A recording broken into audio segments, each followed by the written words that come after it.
Welcome to the Rogue Hunters podcast. We're here with our three members, Nickel, Hello. Brian, Hello. and me, Waves. Server shutdowns, games dying, and new announcements are our topics for today. Also, our predictions and thoughts on the Game Awards on this week's episode. So, what have y'all been playing? I'll start off. I got the Platinum and Watch Dogs Legion finally. I hate those collectibles. Bug Snacks got that Platinum. And then I've been Ghost of Tsushima on the PS5. I just finally downloaded it to my PS5 and started playing a little bit last night. Nice. I don't know What if you about- played it on the PS4, but do you feel a difference between both of them? I did play it on the PS4 before, and I do feel a big difference. And it's so much clearer. Oh my god, the perfect parry is so much better now. But overall, I'm really enjoying it more on the PS5. And I Those was loading happy. times. And I was really happy that my online saved it came over as well too, so I could work on the get my last 3 characters to level 20. So hopefully that'll be done within the next week. I wonder. But that's Well- all I've been playing. I have a question. I just have like a thing that I'm thinking about with that. I wonder how Okay. that game save works. Like, I wonder if the online for that is saved locally or like on their server. If that makes sense. That's a good question. Because it's weird that like I get transferring like a single player save over, Mhm. but like the multiplayer or like the online too. Right, I was Well- shocked to see the online transferred over. Well, more games now. Like back then, the whole thing being saved locally was a PS3 thing. Yeah, that's true. Games now just kind of do it on the server, Okay. Yeah. So I That wouldn't is- be surprised if it was on the server. Damn, they got a profile on you. Yeah. Damn FBI. How are you liking Watch Dogs Legion and the other game? Watch Dogs it's my least favorite of the series. I'd probably get some hate on that. Watch Dogs 2 is still my favorite. Watch Dogs 1 was better. I think they focused too much on being playing as everybody than they did on the actual story. But I had more fun on the side missions, technically, than on the actual story of the game. And then I try to figure out how to play as Aiden Pierce, but apparently I gotta buy the season pass to get him. Oh, really? That's dumb. I thought it was a pre-order bonus. Apparently, or you have to buy the season pass and you get them as well. I have the game. I haven't played it yet. I'm intrigued to see like how that game plays, because back when they announced it and they were talking about it, I was confused how you were going to be able to play as anybody you wanted to. Well, And then- it's not that bad. That part I got was pretty straightforward, and they did do an update now so that the game doesn't crash on you every couple like minutes like it was doing to me at first. Oh, nice. I mean, so it actually works. Yeah, it actually works now. They did a decent job, like in the game. Like it runs smoothly and all that now. You can recruit anybody into DedSec, but it's just, my problem was the collectibles not tracking properly, or not even like being checked off on the map like any Ubisoft game does. And the story, like it's like they didn't even care about the story at all. Nice. Solid. So does the recruiting happen kind of like you basically recruit them to DedSec, and when they're recruited you can play as them? Yeah, Essentially is how it basically works. you could And go up to Is there a anybody. limit to how many you can recruit? That I'm not sure of. I had up to 20 people Okay. at one point. But basically, you could go up to anybody and they're like, "Oh, recruit this person." You can hold like triangle, Mhm. and you can start recruiting them. And you do a mission, for them, and then they'll become part of DedSec. Now, there's people that don't like you, and you gotta do like a favor for them, and then they like it. Then you can start recruiting them. Okay. But there's underground fighters. There's game developers. You gotta unlock certain people for a couple of some of the trophies. Mhm. Like, there's a spy you can get, and kind of cool. The spy comes with like a car that shoots missiles. There's a beekeeper that has like electric bees, and you can like swarm your enemies with the bees. What the heck? That's kind of Yeah. interesting though. Did you get the old lady? I could not find her. Oh man, Uh, it sounds interesting. Like, The concept definitely sounds interesting, but I think the problem is it's like almost, I don't want to say like it's too interesting, but I think that, like Brian said, like it was so focused on like that aspect of it that the story is just like poo poo. Because like, how do you create a story if you don't have like an actual, like basically you don't have a character, you have an organization. An organization is your story. It seems like. that's true. the best character to unlock in a game is a construction worker because they have like a drone you can fly around on, and that's how you get everywhere. You could just instead of driving on the streets, just use the drone, fly everywhere, get the collectibles, and sneak into places a lot easier. Hey, solid. Is the because I heard this for a while. Are the water physics fixed in that game? No, Oh, they're not yet. I heard you Not can to just me. like walk through water. no, Like, I didn't it's have a problem. really bad. I actually, I didn't really go swimming at all. So Yeah, I heard some Brian bad stayed things about away it. from the water. Yeah, I Yeah. heard awful things about the water in that game. and my problem with the game is like really repetitive. Like every main mission is the same thing. Hack this, get info on that, hack that, and it's just the same thing over and over again. Yeah, I feel like that's what's hard about when you try to make a story that's about like an organization and not like a person, because what makes a story like so good is the personal connection that you have as you're playing through, and like with that you don't Right. have a personal connection because it's literally like Who we have? like a group. Watch Dog 1, we had Adam Pierce. Mm-hmm. You know, what we focused on him, his family, how it happened. And yes, there's still the hacking and the puzzles. Watch Dogs 2, we had... I don't even know his name. But it was I don't based on remember his him. name. What please? I was gonna say I don't remember his name. I gotta. Yeah, it's, I don't it's remember gonna his bug name. me.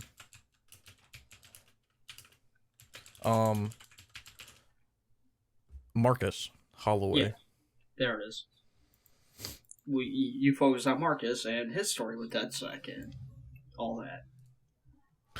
Yeah. But this is like all these people. I'm like, okay, it's kind of cool. You know, I can play as a spy. Cool. I can play as a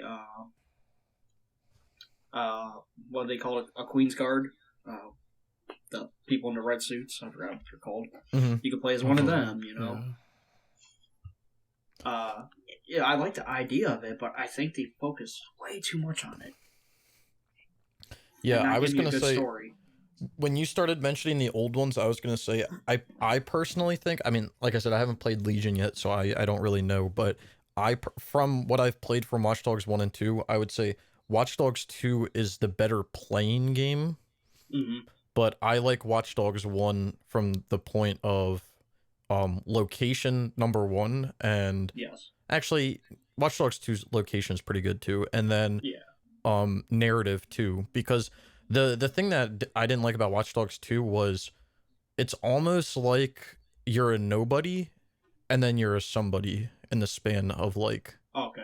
And in Watch Dogs 1, you are the vigilante. yeah, You know? you basically are the guy doing everything, and like it's not like that's not said until like later in the game. There's another game that I played very recently. I'm trying to think about what it was. But it basically did the same thing where like you basically went from like nobody to somebody in like the snap of your fingers. Oh, you know what it was? I'm a big dummy. It was Mafia. Mafia is the same way. You go from like being a cab driver to being like this made man in the span of like literally 30 minutes of you playing the game. And I get it, like no one wants to do like that, would probably be really busy work in between. Right. But once you're made a made man, or like once you like became part of DedSec and Watch Dogs 2, then it became like you were still doing those fucking tedious ass missions. So Right. Well, Watch Dogs Legion, it had my interest at the very beginning. I'm like, okay. The way they started off, I'm like, okay, the story's doing pretty good so far. But after that, it was like, okay, I'm doing the same thing over and over. all right, I'm done. Yeah. Let's just get this game over with. Yeah, I think that's been a complaint since the first Watch Dogs because there's honestly not too much variation in like what you're given and like what No. you have to do, and like the hacking is all the same, and this is all this that's all the same. I feel like the- that's just an like, issue with like Ubisoft games in Yeah, general. Yeah, Ubisoft could be has true. really fallen into that trap of like this worked for us 10 years ago, it's going to work for us today, and it's like I don't know, man. I don't know. But the thing that irritates me about Ubisoft is like they always come up with good games. Like if you think about Watch Dogs, like if someone was to tell you the narrative of Watch Dogs and the story behind it and everything, you'd be like, that's a dope idea. That sounds Right. awesome. But then when you play the game, you're just like, man, this is like so like subpar. Like this is just like it's a game. It looks good. It plays okay. Like Yeah. it, Like they always but- have the right idea, but it's like they can never like fully pull the trigger and get it to where it should be. I feel like it definitely comes down to like rushing at some No. points. Like the only two games I will give Ubisoft credit for and they didn't make it is South Park. Yeah. Because I believe they're the publisher for it. Yeah, but they were going off of like an IP that already existed. That is true. I mean, it's also they kind of stole it from THQ after THQ died. Well, yeah, Yeah. that's true as well. It's just irritating because like Ubisoft has so many good like IPs, and they used to be very like innovative back in the day, but they're just literally using the same formula over and over again, and people are like Mhm. noticing it. The big time people noticed it was between Far Cry 4 and Far Cry Primal. That was like the All big the same time. map. Yeah, because people were like, they literally use the same map, the same animations. Like, this is the same game with a different skin on it. And then now it's kind of been like a, things that people have been looking at since then. Yeah. Like I would say the last really good Ubisoft game I played that I really liked was Origins. So Yeah, I mean, I don't hate any of the Assassin's Creeds other than Odyssey, but, they, but I they am typi- liking Valhalla so far. Yeah, they typically are like okay, even though they are the same cookie cutter games. It's what Mhm. people expect. I mean, there's not much you can do like with an Assassin's Creed game from like a gameplay perspective. It should be like a Right. narrative based game where like I feel like a game like Watch Dogs, you could have different like gameplay options. Like from Watch Dogs 1 to Watch Dogs 2, when they added the drone and all this extra shit that was in like the DLC of Watch Dogs 1. But they added it Right. to like the base game Watch Dogs 2. Like it kind of elevated it from a gameplay perspective, but Like your best gadget in Watch Dogs Legion is the robotic spider, and just upgrade that thing fully right away, and you should be pretty good. robotic spider. That thing's cool. I'm not gonna lie. All right, well, Reminds me of the robotic spider of Spider-Man, no, the PS4 one. Jesus. Well, and then Oh, by the way, I'm starting an Assassin's Creed count. Okay. oh crap. I'm at 2 right now. Yeah. 2 right now. Well, I guess 3 because I just said it. Oh, okay. But just to see how many times we say Assassin's Creed. I'm gonna have to hold 4. my tongue. 4. 4.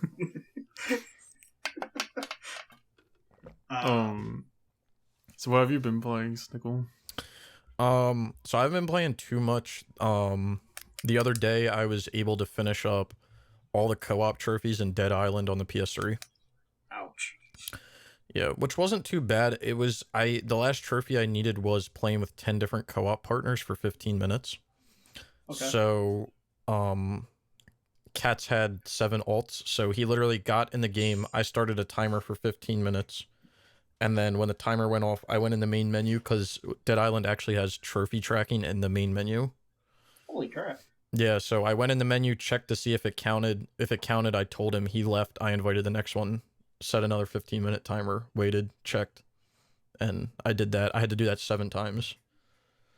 So, Imagine having 7 alts. hey, I mean, That sounds awful. Cats needed it for like MLB The Show like 16 or something like that. Okay. So he just had them, and I was like, hey, I mean, if you got them, I'll take them. So, What's that need for speed game? You need like 15 alts for. Oh, that's shift 2. Shift 2. Yeah, you basically need alts because you have to.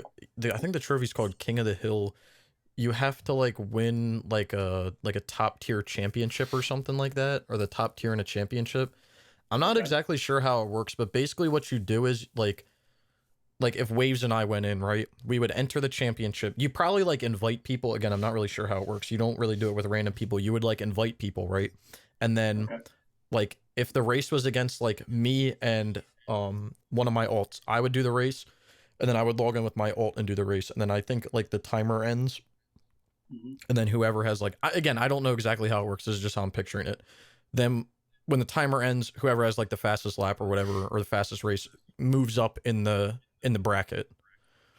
And then Waves would do the same thing, and we would do that, but like every time I raced, I would always win against whoever I was racing against. So whether it was like alt 1 or alt like 4, and you have to have like so many alts because you have to fill all the spots at the bottom of it, and then you move your way up as you like keep winning. Okay. But you need like, I think you need like, I don't know, 8 or something like that. It's fucking stupid. But other than Dead Island, I've been playing the No Word Valhalla. I'm gonna count that. You gotta count that.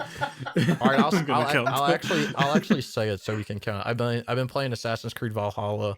I think I'm up to maybe like 12 hours so far. I finally got to like the main map, and I started playing around there and like raiding and just doing some exploring. So you're in England then? Yeah, I'm in England now. Still, the map is not as big as I thought it would be compared to like Odyssey.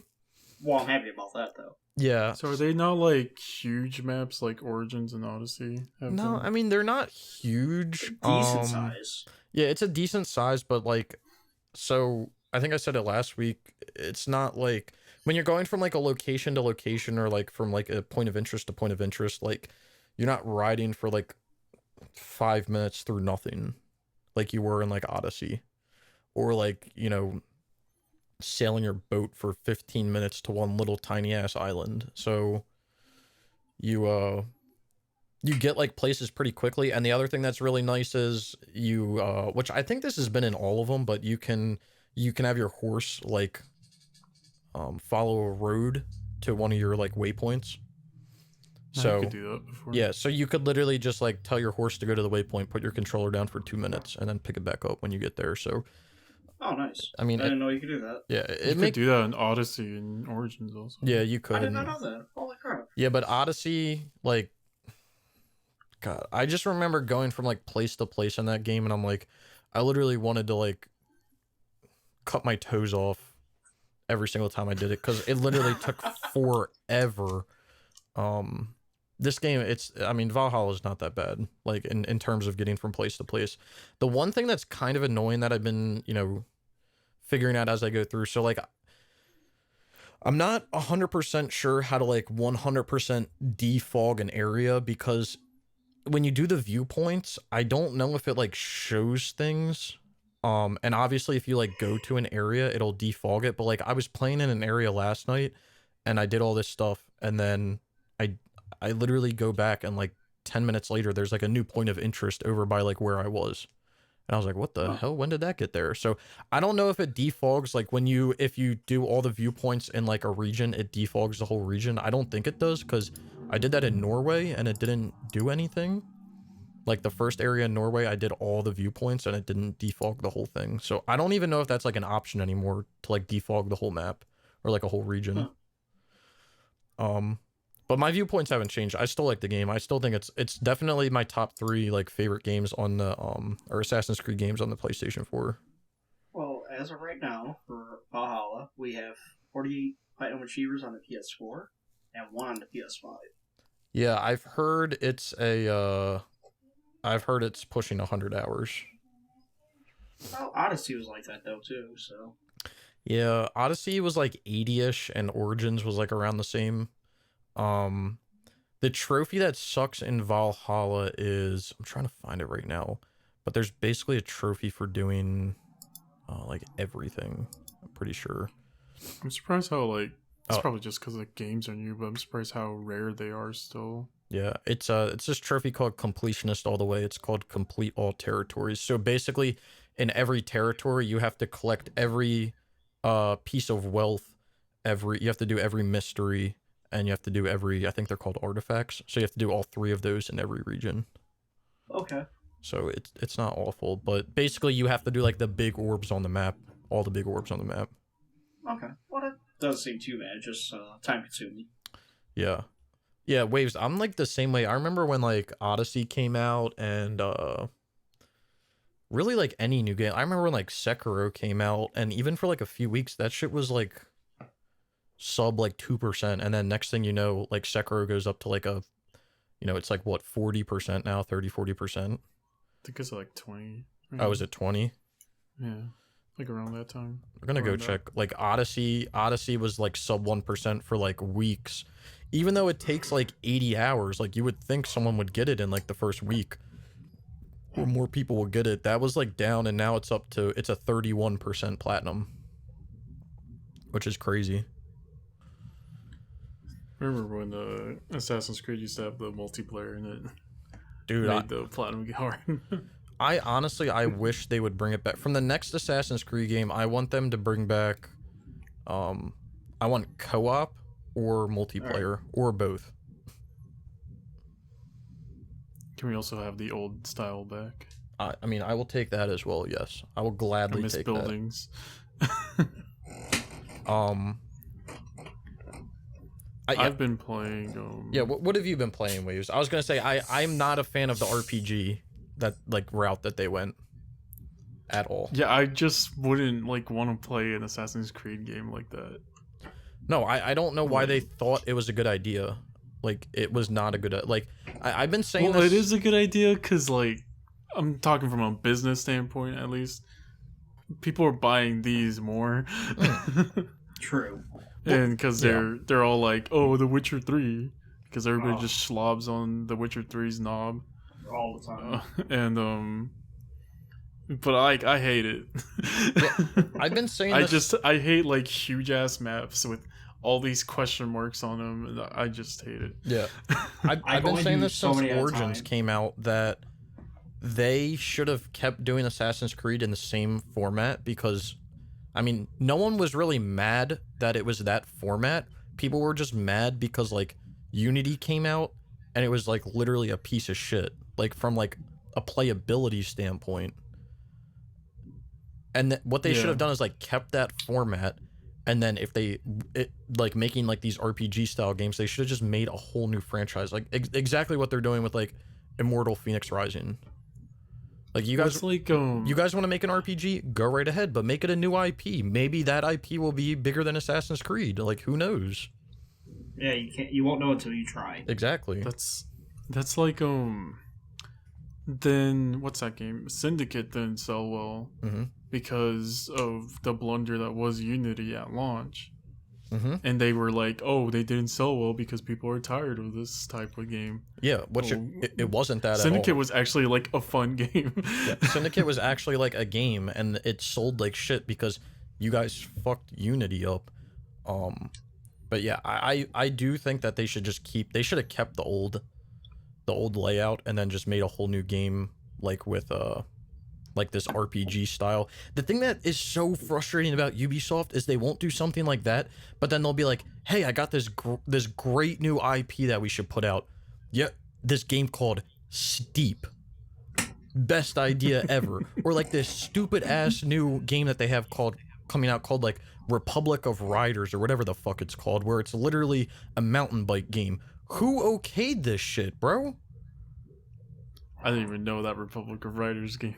I think that's I what it's didn't called, like either. Republic of Riders. I think it's Republic of something, but it's literally like it's like Steep except for like not snow stuff. So it's like mountain biking and all. It's like who is okaying these games that are like dog shit? Like it's a good idea, don't get me wrong, but I can't imagine how much money they've dumped into it.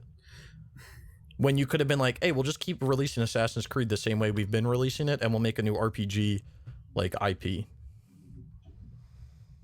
I just want them to make a good Tom Clancy game again.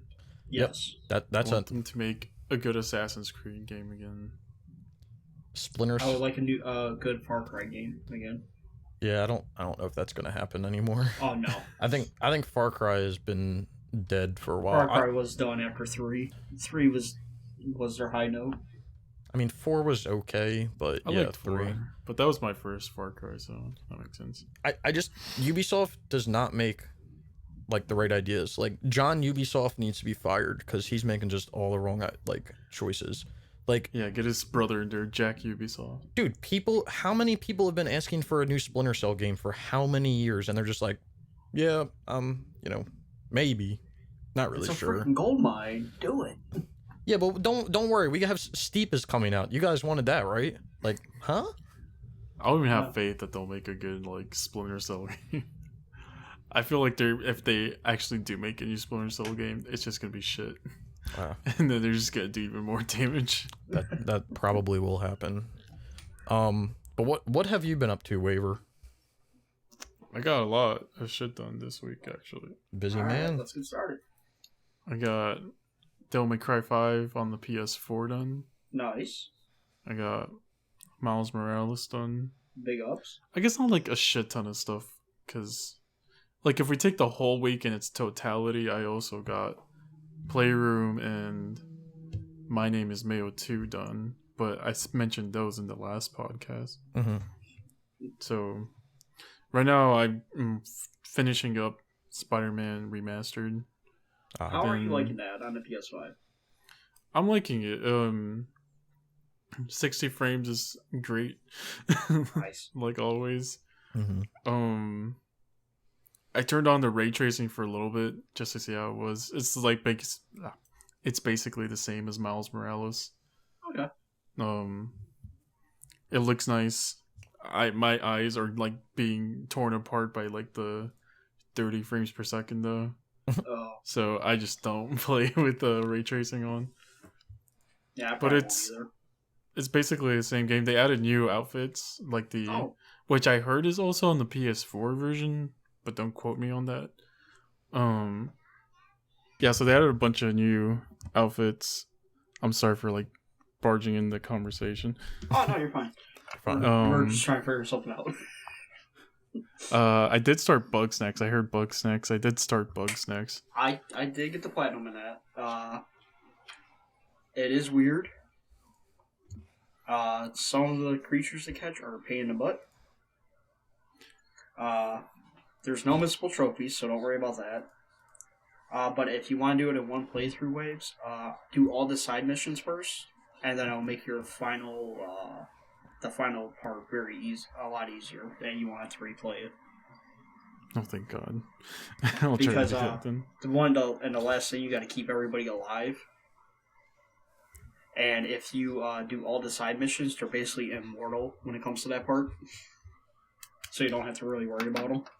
Bugsnax is weird.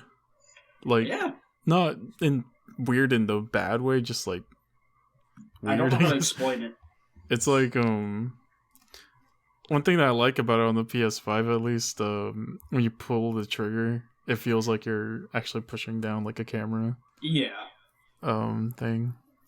But yeah, I started that game. I don't think I'm going to go back to it like immediately. I want to finish Spider-Man PS4 first. I'm so used to calling it that. Spider-Man Remastered first. Yeah. And then I'm thinking of like swapping between Resident Evil games and Devil May Cry until I finish at least one of those franchises. There you go. Like, I like Snickle's idea how to switch between franchises. And I've been trying to figure out a franchise, two franchises to do it with. So I'm thinking Marvel maybe, and I don't know what the other one's gonna be yet. Yeah, I talked about that when I did my trophy talk today because I get a lot of people will ask me like, how do you like pick games that you want to do or like in your backlog or whatever, Right. and ever since I started doing the franchise like swap, it almost gets rid of that thought because like for instance, if Waves is gonna play like RE and DMC, like when he gets done like a Resident Evil game, Mhm. There's no like thought in your head like, well, what am I playing next? Like you already know what your next game is going to be because you know you're doing a DMC game. And then when Right. you get done a DMC game, you know you're going to be playing an RE game next. So like there's no a lot like what I've struggled with in the past, or like picking games, is like when you finish something, like Mm. when you don't think about what you're playing next until you finish like what you're playing right now. So Right. like you'll finish a Yeah. game, you'll get a platinum, and then you'll be like literally sit there for like 30 minutes and be like, damn, that's what I've invested my time into for the past like 2 weeks. Where do I go from here?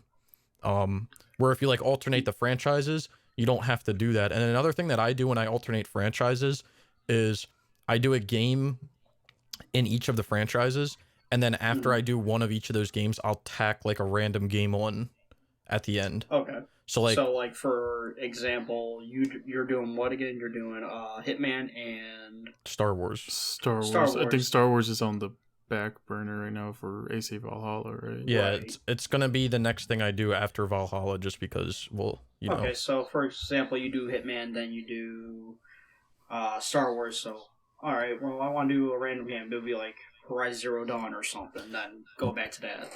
Yeah, exactly. And usually Okay. the game that I tack on at the end is something that isn't part of a franchise, or it's something that's like just like two games in the franchise. So like an example for that would be like I have all of the Infamous games done except the PS4 ones.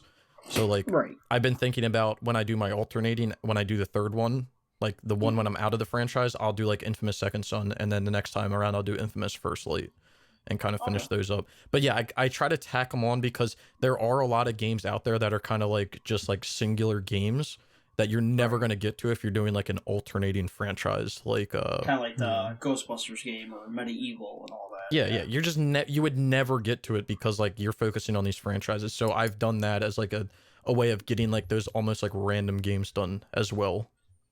Okay. I like that idea. So One game I do want to like eventually go back to, and I have to buy the DLC for it, is Monster Hunter. I want to do it too. It's just You're that right. game like Yes, you takes a do. shit ton of time. Yeah, I honestly I want to do it too, but it's that's a big boy game. Right now I'm just like, I guess I'm on a Capcom high. I've been on one since like last year, I guess. He But said, "Give them all to me. Every Capcom game, I want them all." Ever since the weekend, I've been having like urge to play like Borderlands, and I've been trying to stop myself from doing it. I mean, you could do Yeah. that as your other franchise. There's enough Yeah, that's games. There's true. like four. I think there's like what four? You have Uh, 1, 2, 3, and pre-sequel. The Borderlands 1, 2, pre-sequel. 3 pre-sequel, and then technically the Telltale game is part of that series now. Yeah, I mean, They made a yeah. if you want to do that, I mean, that's 5 games. Usually, like I said, when I do the alternating franchise, it has to have like more than two or three in the franchise for it to be like I a might thing. just do the Watch Dogs series since I kind of already started it and already got one of them done. Yeah, that's a For good now? point.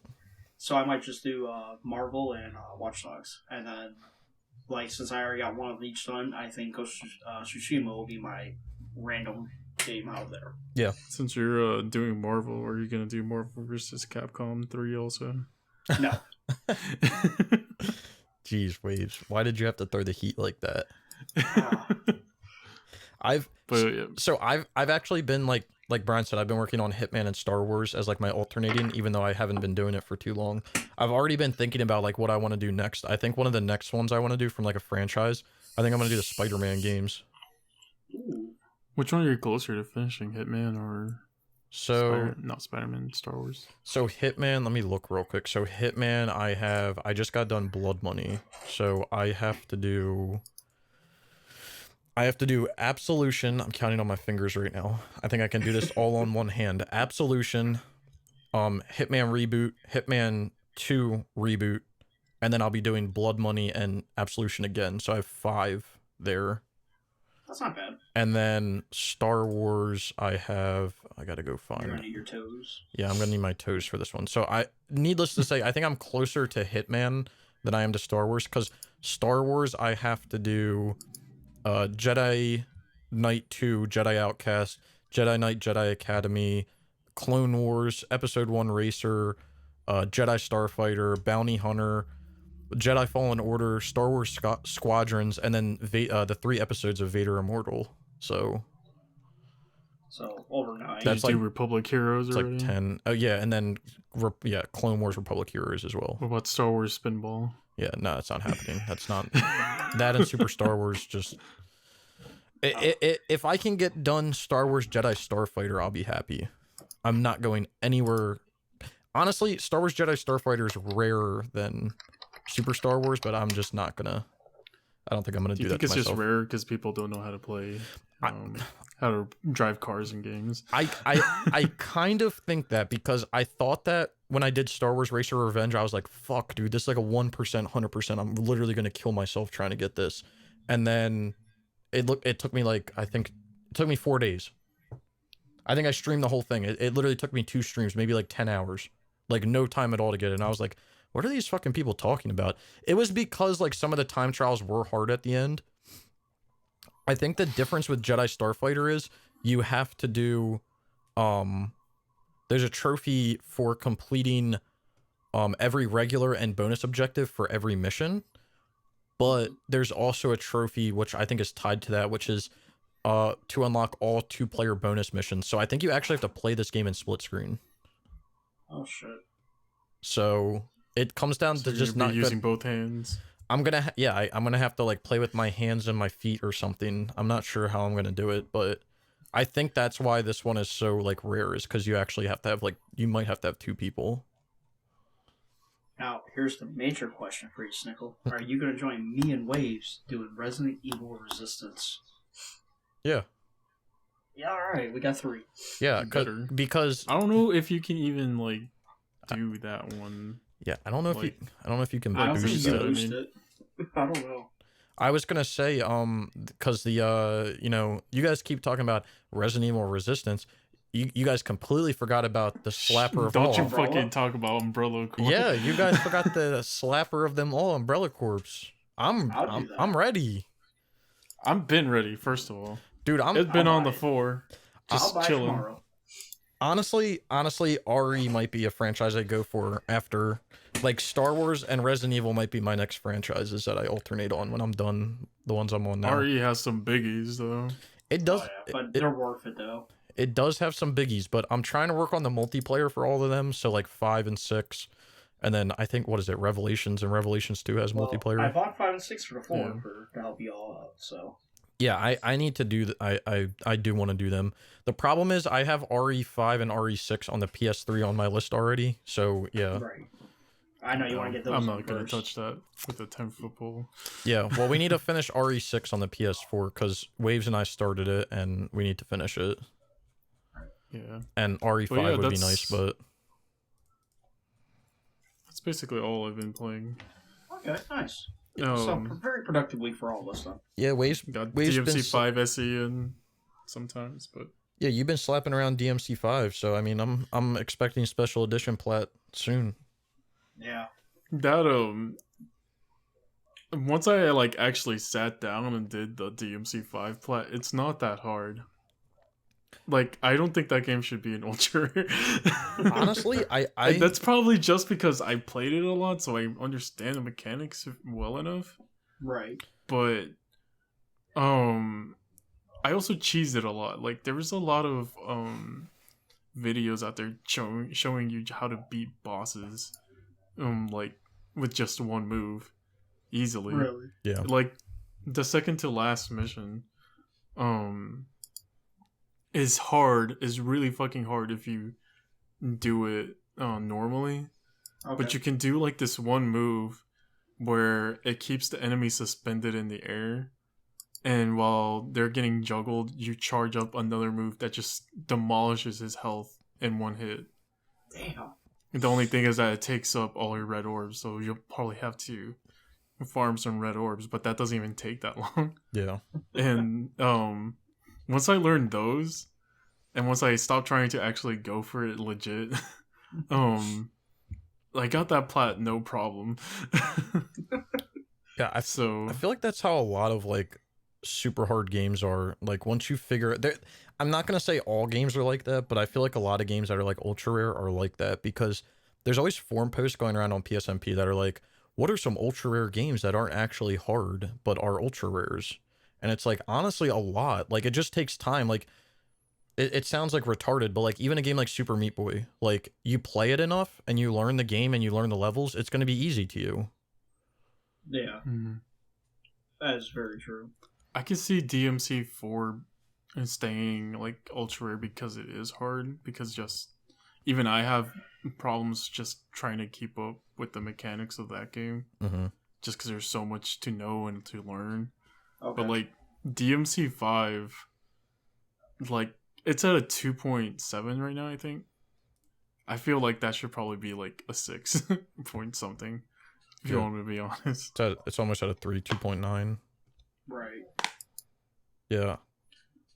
But yeah, I picked up Resident Evil 3 for when I play that. Since I'm pretty close to Resi 2 Platinum. But other than that, that's basically all I've done. So it sounds like we've all made some pretty good progress in games, which is... Well, it sounds like you two have. I've just been playing the same one.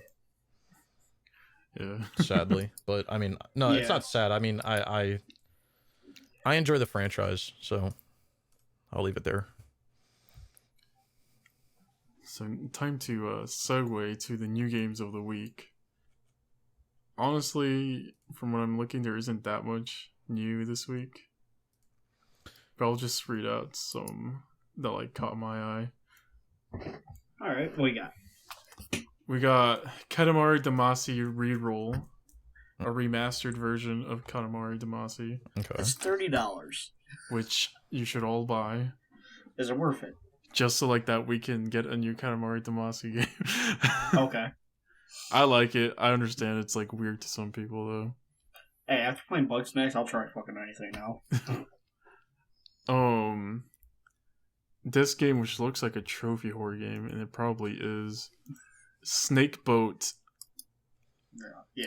Oh, I can't even. I don't even know. It's Autorific Arcade.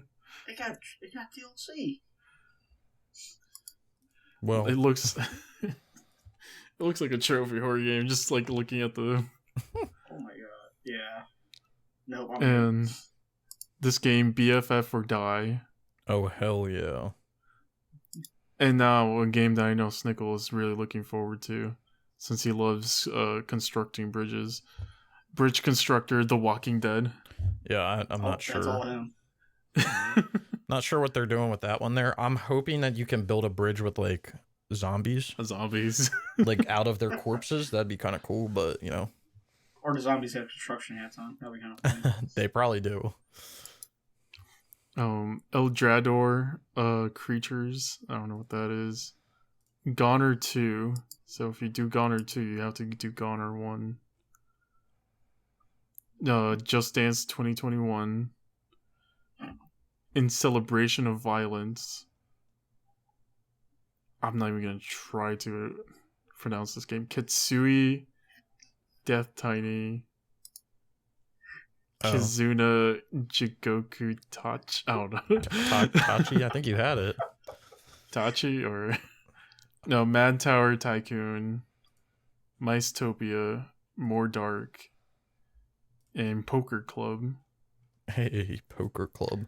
I also think Watch Dogs Legion came out on the PS5 as well. I think you're right. Oh, did it? Yeah. And Watch Dogs Legion on the PS5. Not- There's some like ones that I read here last time. Like, oh no, I guess Valhalla just came out on PS5 also because it's on here too. But I just skipped those. No, well, Nah. I had that day one since it came out. So Then I don't know. Valhalla's been out. It came out the same time on the PS4 as the PS5, but I don't know why Watch Dogs Legion got right, I think pushed. Legion came out before the PS5. Yeah, I'm not sure why that happened, but hey, I mean, John Ubisoft's got the answers. And while you're looking at the new games, go check out the Black Friday sale. Save up to 70% apparently. If you need PlayStation Plus, best time to pick it up is Black Friday. That's true. Deals on Plus and deals on Now. Oh yeah, Get I might pick yourself up now a for a year. PS Now. Oh? Yeah, there's sales for now. Now, to our real topics. So I was looking around the internet the other day, and I found Avengers in my news feed on Twitter. I think it was. Okay. Turns out Avengers has lost 96% of its players. Ouch. This is according to Steam, I think. Yeah, I was gonna say it's on Steam though, right? Yeah, which is probably like the best numbers you can get when it comes to like a player base. Yeah. That fucking sucks. I know the game like bombed when it came out, but that fucking sucks. And apparently it also lost Square Enix $63 million. Ooh. Which like scares me in a little bit, just because I know Microsoft is out there in Japan right now trying to buy up a studio or a publisher. That's true. Yeah, I didn't even think of that. So yeah, I just wanted to bring this up to the floor, basically. Yeah, I think I mean, I know that the game had a really shit launch, and I think it's been shit ever since, like bug ridden and just like a piece of shit. I know for like a few weeks the platinum was like unobtainable because of bugs, which to be fair, even though like trophy hunters and everything are like a small percentage of your player base, if your game has bugs from a trophy standpoint, people aren't buying that shit day one. That's very true. But I think personally from me, because I'm not gonna lie, I did have this game pre-ordered,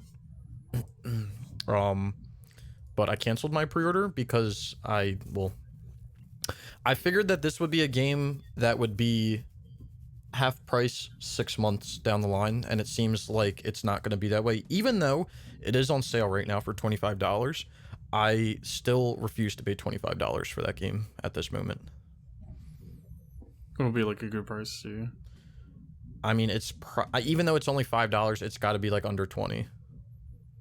And I think the annoying part is it was a game that came out broken, and Square Enix would have been better off fixing the game, like apologizing for the launch, and then dropping the price to like $40 or $50. I think they would have got a lot of people to buy it and stay.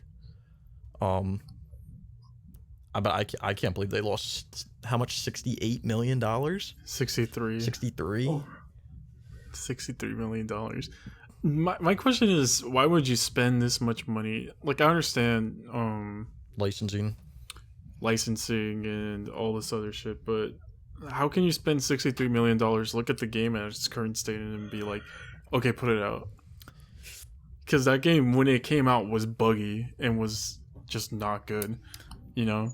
I think that comes down to like just like games in general.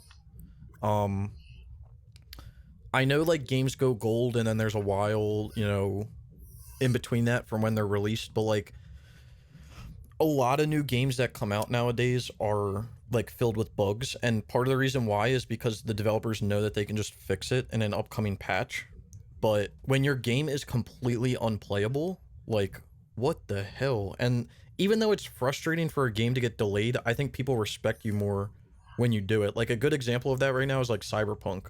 Even though I'm personally not looking forward to the game because I don't think it's going to be as good as, you know, it's being made out to be. It's literally like trying to be like everything in one.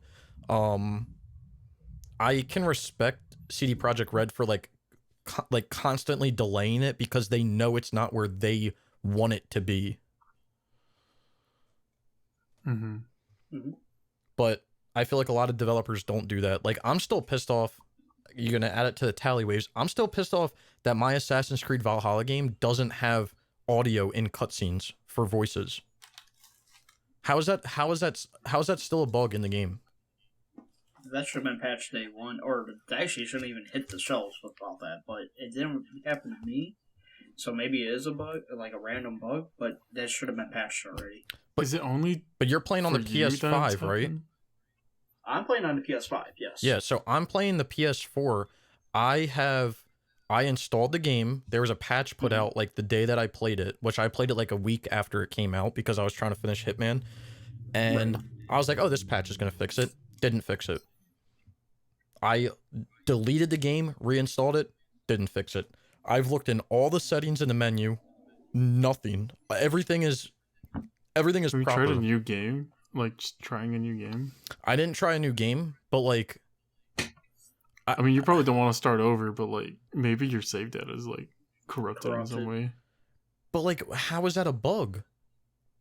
Like I guess that's Yeah, what I'm trying to get like at. it shouldn't be a thing. Yeah. How is that a bug in the first place? Even if it's something like that minuscule, how is that a bug in the first place? Like you should have had so many people testing this game, and like I've even like tried to get into contact with their support, and I still don't get like a response to like what's going on. So like there's no transparency, but like I don't think like these types of bugs shouldn't be in the game to start off with. Like you shouldn't. No. I'm fine if it's like an anomaly, like something that happens like every once in a while, but like Brian was saying with Watch Dogs Legion, like you couldn't play the game for more than 30 minutes without it crashing. How the hell do you release a game like that? Mm-hmm. Back to Avengers. Like I might pick it up for 25. I'm not sure yet because the game did intrigue me, but I'm not sure yet. I'm on the fence about picking it up for that price still. Yeah, for sure. What worries me about it is, isn't it? It's an online game, right? Yes. Yeah. What worries me is they're gonna just stop supporting it. Like it's gonna be like a what was it? It's gonna be like a Lawbreakers all over again. Or that's what I'm Anthem. worried about, and that's why I'm thinking about just picking it up and getting it done. Because I do want to do all the Marvel games, so. I mean, it's hard because What I've worries never me- seen that from a Square Enix game, but like I have a gut feeling it could turn into that. Right. What worries me about it is what I said before. Like, Microsoft bought out Bethesda, and I'm like 100% sure that the reason ZeniMax just in general was looking for a buyer was because of how bad Fallout 76 did. Because these these quote unquote MMO games take a lot of R&D and money to and server place is it placement? I don't know. Maintenance. And Servers to maintenance, yeah, I guess. And I bought Fallout 76 day one. I got the helmet sitting right next to me here. I bought the collector's edition and everything. Yes, that game was buggy as hell when it came out. But I give Bethesda credit. They have done so many updates for that game. They're always on it, and that game runs awesome now. And they're doing the next big release supposed to happen tonight where they're introducing the Brotherhood of Steel. So I'm really excited about that. It is its own story. The story is very interesting. It's a really good Fallout game. But I guess my biggest fear is because I know Microsoft is out in Japan right now looking to buy studios, and I guess this is just a completely different other topic. But it like crossed my mind when I saw this. Like Square Enix right now is probably not good with money, especially with everything that's happening right now. Like Square Enix isn't the only one that's lost money this year. I know Disney has lost money, a big chunk of money. Oh yeah. But it's just like for a game company you lose that much, that's gonna be a lot of money, and that is a lot of money. But also you gotta think about it in a business perspective too. A lot of business do prepare for it to take a loss with a lot of shit too. So I mean, it's hard to say. It is a risk, but like I said, there was no type of like damage control after that. Yeah. Like it's almost like they released it, people said it was shit, and instead of them coming out and saying like, "Hey, look, we're sorry, we rushed this. Like we're actively working on it," and then offering like it for $40 and trying to at least get some money out of it, they like stuck with their $60 price tag. And this is even though it only came out like 2 months ago. This is the first time we're getting a sale for it, and it's like it's not like a $40 sale. They're like $25. Like and I refuse to pay $60 for that game.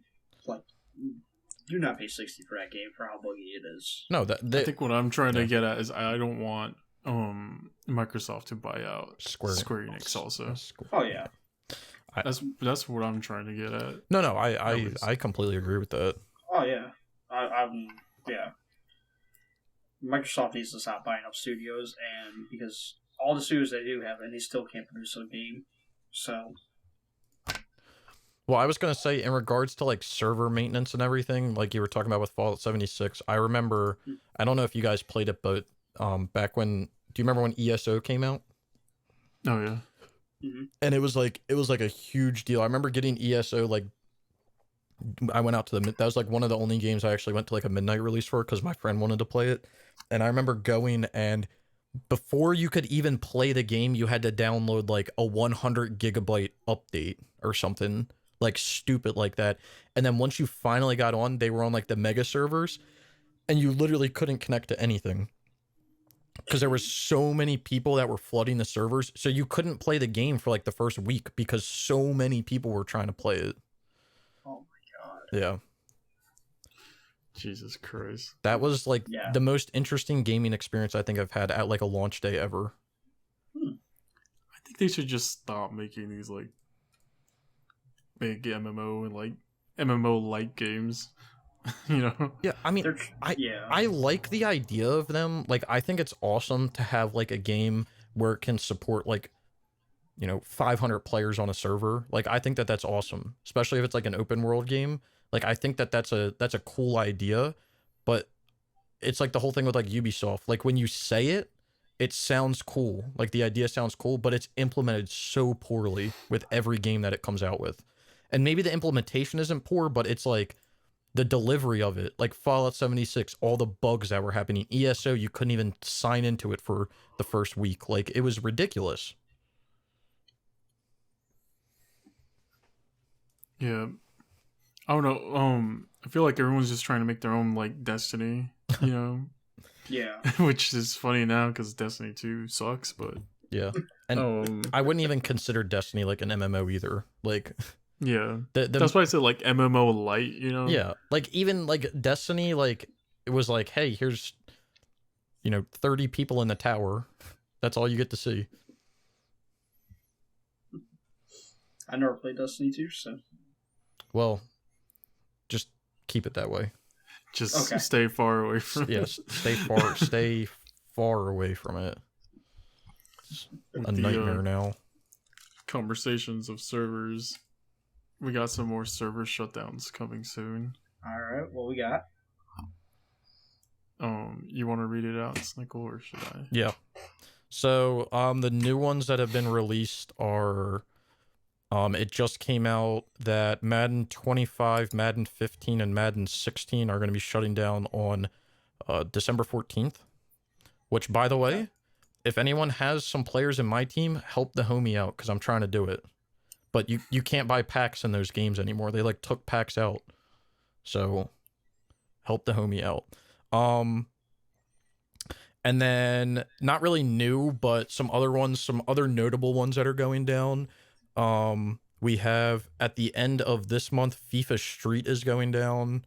At the end of December, there's a trophy in the DLC for Battlefield Hardline that's going down called Test Your Metal, I believe is what it's called. Not sure what exactly it wants you to do, but that's going down at the end of the year. I have no idea what this game Hex Card Clash going down at the end of the year. NBA 2K19 is going down at the end of the year. Some pretty a very notable one, Middle-earth Shadow of Mordor is going down at the end of the year.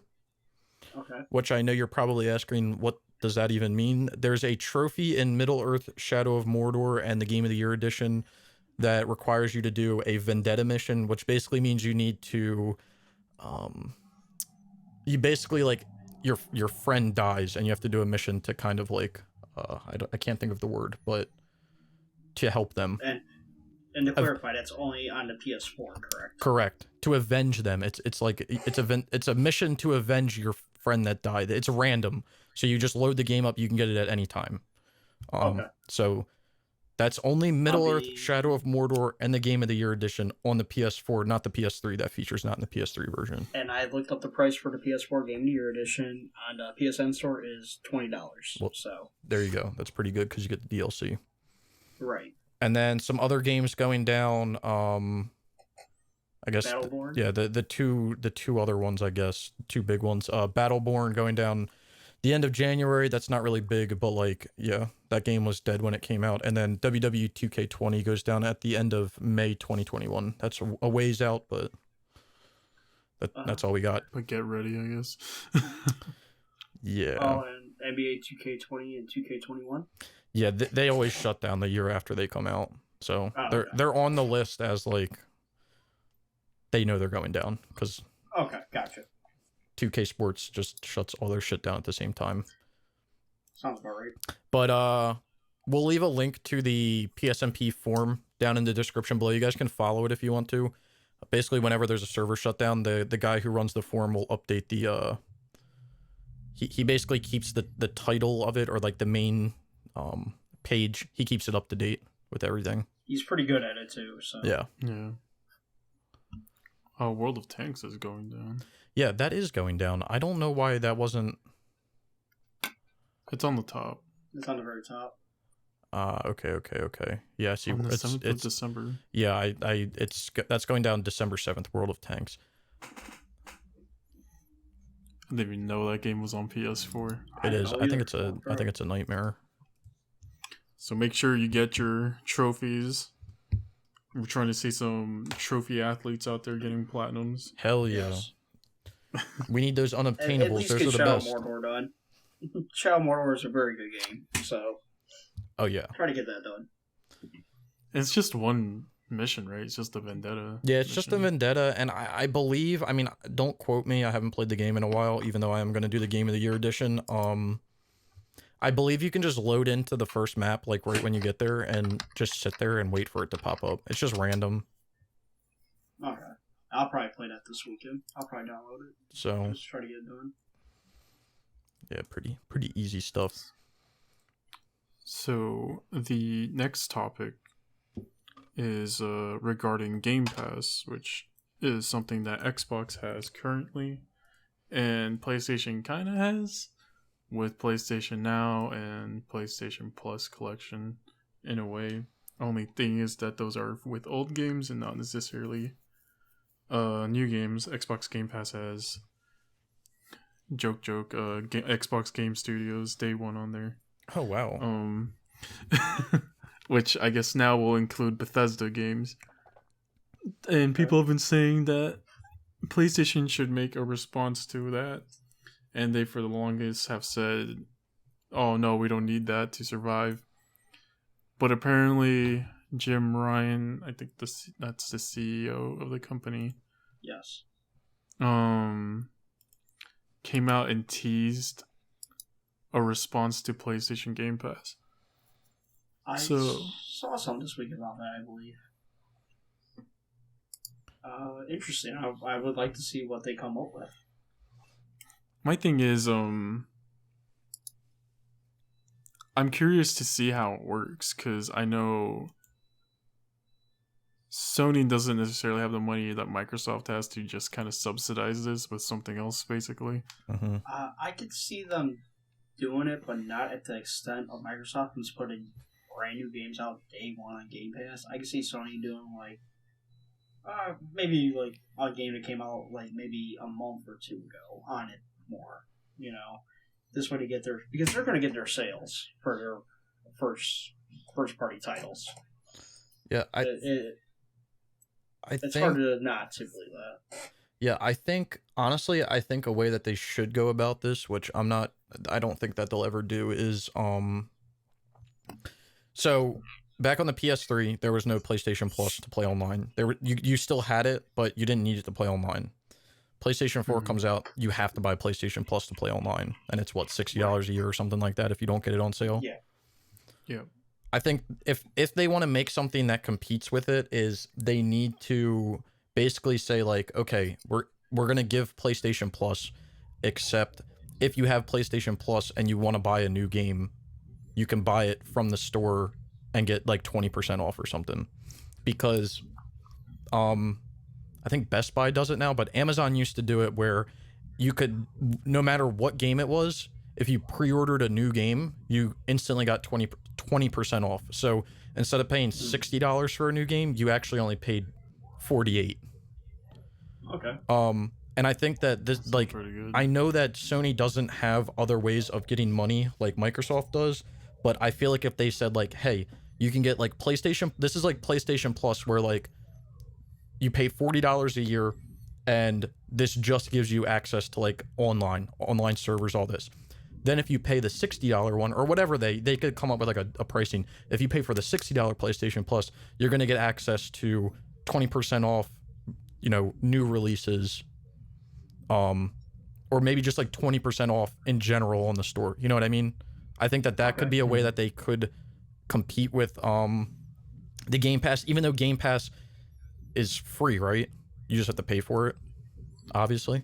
Yeah, you have to pay. On PC, it's $5, I think, and then on Xbox, it's $10 A month. a monthly. Yeah. Yeah, so I think that like that's something Sony could do, because they're still going to get their money at the end of the day. They're just not going to get as much of it. But if they're having people pay extra for the service yearly, then that's where they would make their money up. I like that idea, and I think another one they could do is where they could throw in Plus and Now onto a same bundle. Yeah. Because I would actually like that, or put like your idea Plus Now on there as well, and maybe make it like $80 for the year. Yeah, and I think Now is fine because it gives people access. Like, Now is different than like a Game Pass, because Now is giving you access to like older games that Sony's deciding to put on, where like if you were to do this one with Plus and the 20% off, it would be like literally any new game, because Sony's making money on any game that's sold on their store. I mean, that's just how it is. They're just going to cut their profit that they make if they have you pay for this more expensive subscription service. And they do say digital is the way of the future. Well, that's your way, Sony, of getting people to go digital then. Yeah. I don't like it, but like...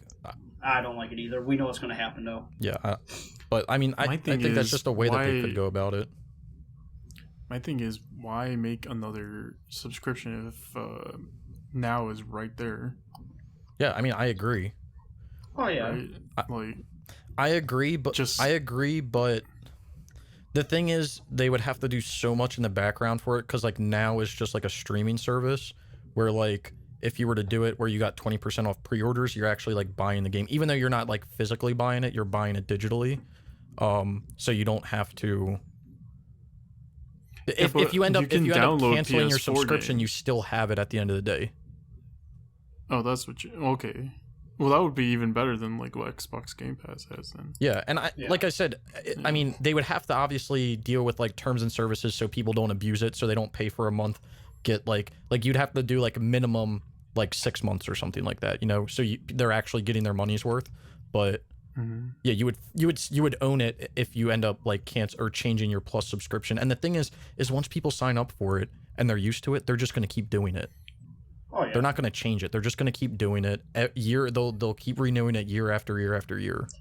Well, what I do for my nephew, because he likes his PlayStation, all that, for Christmas and his birthday every year, I'll buy him his PlayStation Plus for the year. Mm-hmm. And you know what? I would do that. If they give me an option where you get like so much off, you know, and he get Now, yeah, I'll buy him that. I'll spend a little extra more money on that for him and for me. Because I buy my own Game Pass as well. So. Yeah, I do think it's difficult, though, because Now is different than Game Pass. But there's definitely, like, there's routes that Sony could take to be the better person or the bigger person here. And I know we talked about it last week where Sony just kind of, like, takes ideas and acts like it's their own. And then they act like they invented it. But, like, this would be, like, a new... I've never really seen it before. Like, I've seen it on like Amazon, where if you have like Prime, you used to get 20% off pre-orders, but they stopped doing that. But I mean, I just think that would be like a different way for them to kind of not take advantage, but you know, like a different way for them to implement people paying for like their service.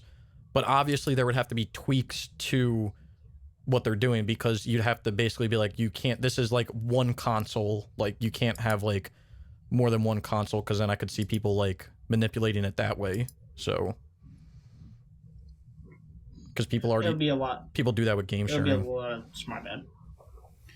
Yeah, it'll be a lot of testing on Sony's part for that. Yeah. It's interesting though that they're. I mean, obviously, it's been a thought in their mind. That's kind of where Now came from, was Game Mm, Pass, but like Game Pass is just a whole different level than Now yeah, is, because Now it's is kind of like, oh, you want to play this shit game from 5 years ago? Go right ahead. Here you go. very. Well, now, But which is funny. Now is like different because you can download PS4 games Yeah, and like, yeah, they're like from 2-3 years ago, but they're still, I not don't like gotta go out and buy they're it. not yeah they're not like shitty games either. Like Evil Within 1 and 2 is on there. Doom, Medieval's yeah. on there. Medieval, yeah. And they started doing this with like newer games, like more AAA games, I guess, where they're on there, but they're only on there for a minimum time, Right. which is like the one if they really want to make a competitor to what Just Xbox leave Game it. Pass is now, you leave that on there. Why Yeah. are you doing these like timed things? Well, And I I'm understand it's probably licensing and shit like that, right. but I'm just very interested how Sony's going to deal with PlayStation Plus collection on the PS5 because we got 20 games right off the bat when you get as long as you got Plus. yeah, are they gonna add more? Or They said that nothing's been said yet about I don't that. I don't know. They're I feel like the stuff they're doing is just, I don't want to say it's questionable, but it's just like, I don't know. I've never Yeah, I was never a fan of Now because I know that it's changed where you can download it, but like I was never a fan of like, oh, I gotta stream this game to play it. Because like Waves and I mentioned it today on my trophy talk, but Waves and I played F1 2014 like a year ago or whatever, and like Waves couldn't even like play the game because he had to stream it, and it made it like literally unplayable. well, Waves isn't good at driving games anyway.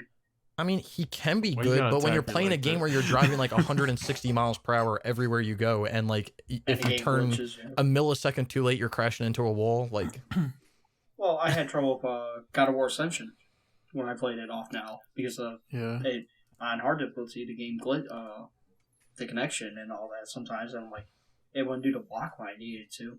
Jesus. Can y'all hear me? Mhm. Yeah, I hear you. Okay.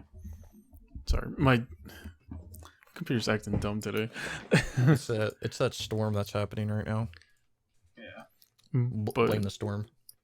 yeah, the streaming is awful. Which I hear it's better now. With the PS5 I and wanted to try it Sony on also the had PS5, that. so Sony had that agreement with Microsoft to use their Azure network or whatever it's called Mm-hmm. to make their streaming capabilities stronger. well, And I guess now there's the other thing where there's xCloud. I think that's what they're calling it. yes. So now I guess Sony's probably trying to put their eyes on that also. Okay. But yeah, I'm just interested to see how this Game Pass is gonna work, because if it's like the PlayStation Plus collection or how PlayStation Now is with the PS4 games, where they're just on there for a little bit and then they take it off, then I don't think I'm gonna be getting the PlayStation Game Pass. Right. Well, I might get now because it's on sale for the year, you know. But I'm not sure. I want to see what this Game Pass will be and what it what's the word I'm trying to look for? How it will make my gaming experience a little bit better and more affordable, you know. yeah. Yeah.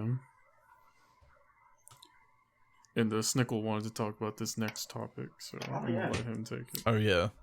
So it was actually just released a few hours ago, actually. So basically, what's going on is we all played Red Dead Redemption 2, right? Yeah.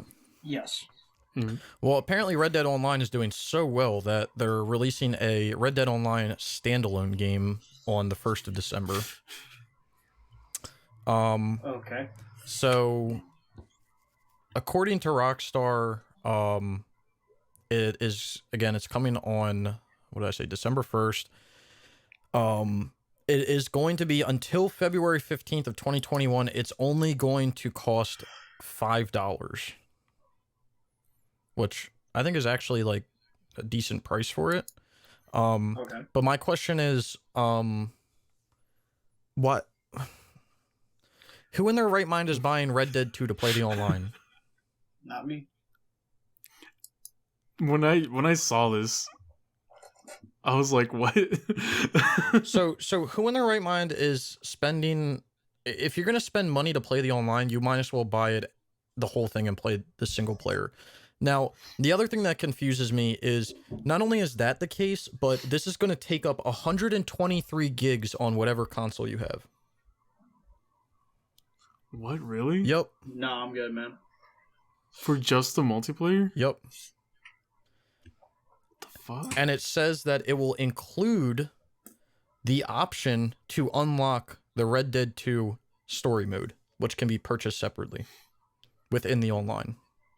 Then just buy Red Dead 2 and already have the online. Yeah, I don't know. This seems like a very, very ass backwards way of them doing it. But Is yeah. the cow for GTA 5 drying up? Is that what it is? Well, no, actually, GTA 5 just got a release for a new heist that's coming out. Oh my god. I don't know when, but that got released this week as well, earlier this week, I think. I don't have the details on that. Oh yeah, with the new map or whatever. Yeah, it has a new map. I don't know if it's exclusive. I mean, obviously it's going to be exclusive. It's not going to be on the PS3 because, well, that shit's dead. But I'm assuming it's going to be on the PS4 and eventually the PS5 because PS5 is going to get its own release of GTA 5 at some point, I'm sure. Oh yeah. But yeah, I just find it funny because this has got to be the most ass backwards thought process I have ever seen. I get where they're coming from, okay? Don't get me wrong, I get where they're coming from.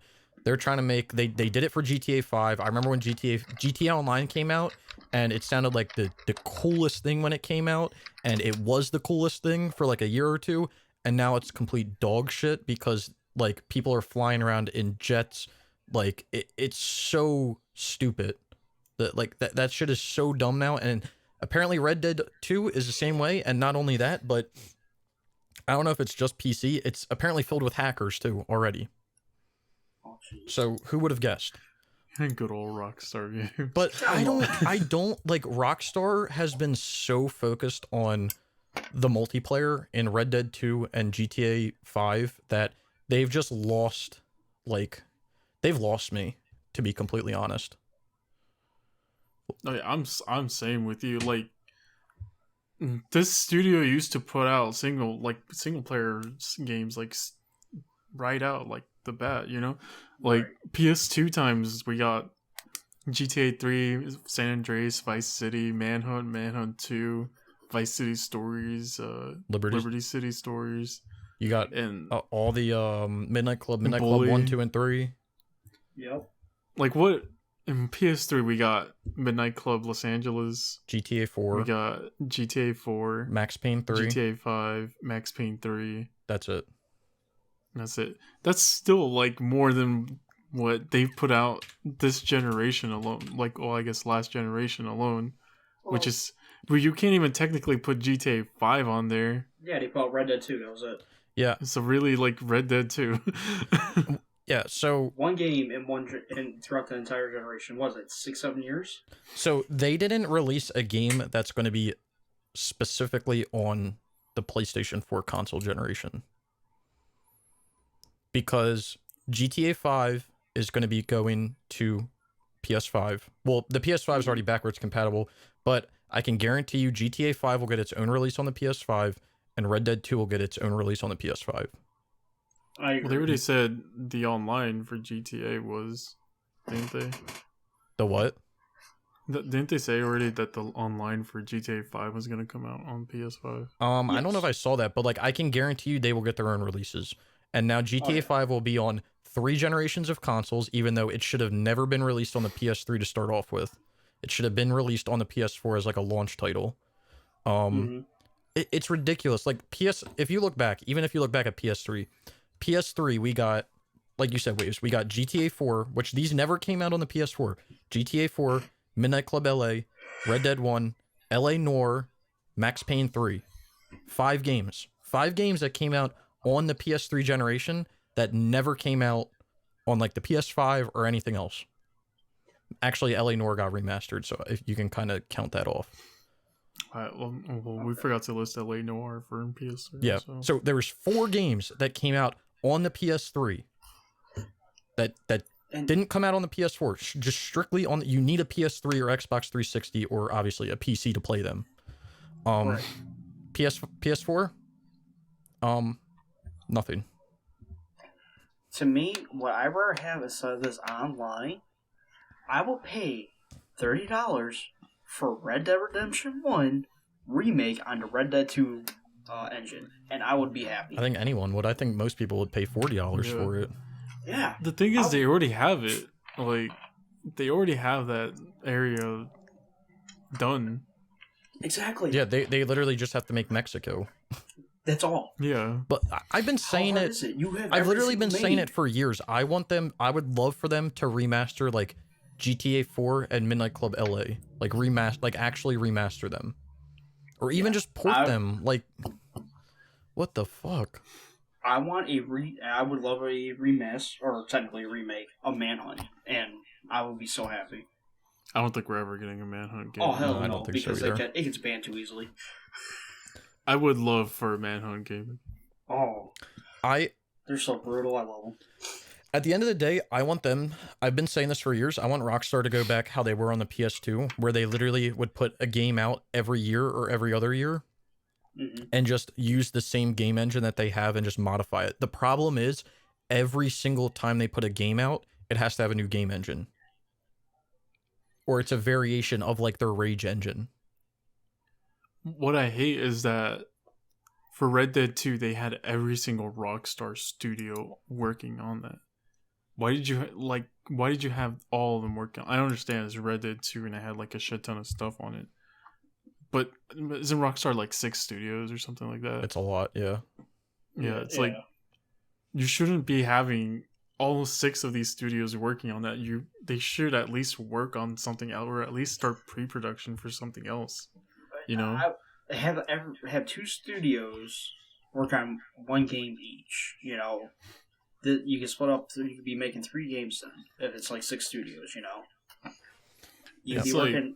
They could be doing a GTA, they could be doing a racing game, and maybe a new IP. it's also the ridiculousness that people are expecting from graphics now. And I understand. I love my graphics and stuff in games. Mm-hmm. But also, like, do your horse balls actually need to shrink? No. That was the biggest meme when Red Dead 2 came out. And you know what? I feel bad for the guy that had to sit there with a camera and study that. That is sad. Someone, actually, probably was like a group of people had to do it. Mm-hmm. Could you imagine getting that task from work? They're like, hey, we're going to send you up north. We need you to observe these horse balls shrinking and... I assure you that at least 4 people looked at horse balls to work on that. That's a fucking shame. Yeah, I feel... one guy to look at it, one guy to least. model it, one guy to... Test it. I'll test it. To build the bones for it, and then another guy to actually animate it. And then they obviously had to QA it and everything. Yeah, and all that. Yeah, that's too much work for that. I just think it's annoying because every time a Rockstar game comes out, it's on a new engine. And like, don't get me wrong, that's awesome, but I think that at this point, it's almost too much. Like, when GTA 5 came out, it was based off of the Rage engine from Max Payne 3. Yeah. Like, okay. And you can tell, like, if you play Max Payne 3 and you play GTA 5, you can tell that they're, like, on a similar engine. But then, like, Red Dead 2, I'm pretty sure is, like, a completely new engine. Like, it still might be called the Rage engine, but it's, like, on a completely new engine. Same thing with LA Noire. Like, why go through all of that development time for it? I mean, I get that their games sell a lot of copies and they can afford it at the end of the day, but, like, why would you? They were cranking out bangers back on the PS2 year after year after year, and no one was saying anything then. Is, like, why waste your time and money making an engine just for one game? I agree. Right. And then like not ever do it for another game. We did miss one PS2 game, Bully. Yeah, that's true. No, we said that. I said that one. Oh, I didn't hear you say that. My bad. Yeah, and But who knows? like they were working on Bully 2, and apparently that got canceled because they want everyone on hands deck on Red Dead Redemption 2. Yeah, I don't even know when the next game will be, but I can guarantee you GTA 6, if it comes out, will not come out to at least 2023. Oh yeah, It'll be Yeah. it'll be 10 years least. after GTA 5 comes out. And where's Agent?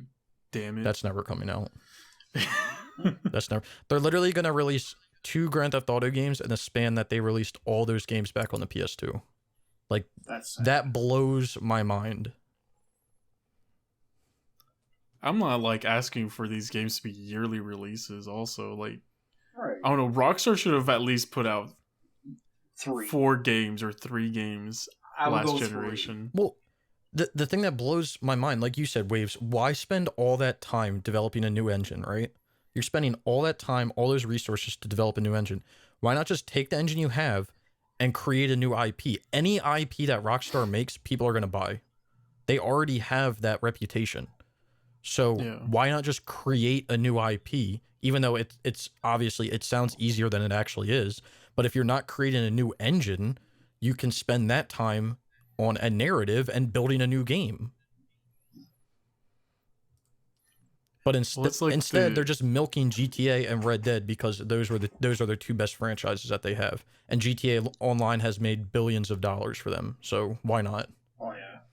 They also broke their promise for GTA 5. There were supposed to be like 3 single player DLCs, and then they were like, "Oh, GTA Online's making us money. Fuck this." Right.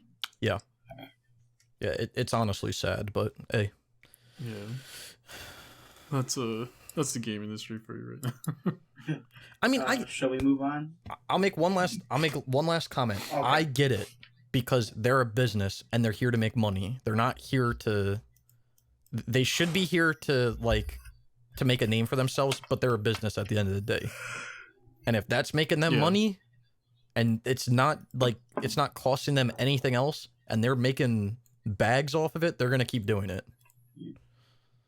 Oh yeah, for sure. So the way that you speak is by stop spending money on it. Once they stop making money, they'll realize it's not efficient for them, and then they'll move on to the next thing. Talk about moving on to the next thing. Let's do it. Great transition there, Waves. The reason this episode is being made specifically, based pretty much, is the Game Awards, Woo! or as I like to call them, the Keeleys.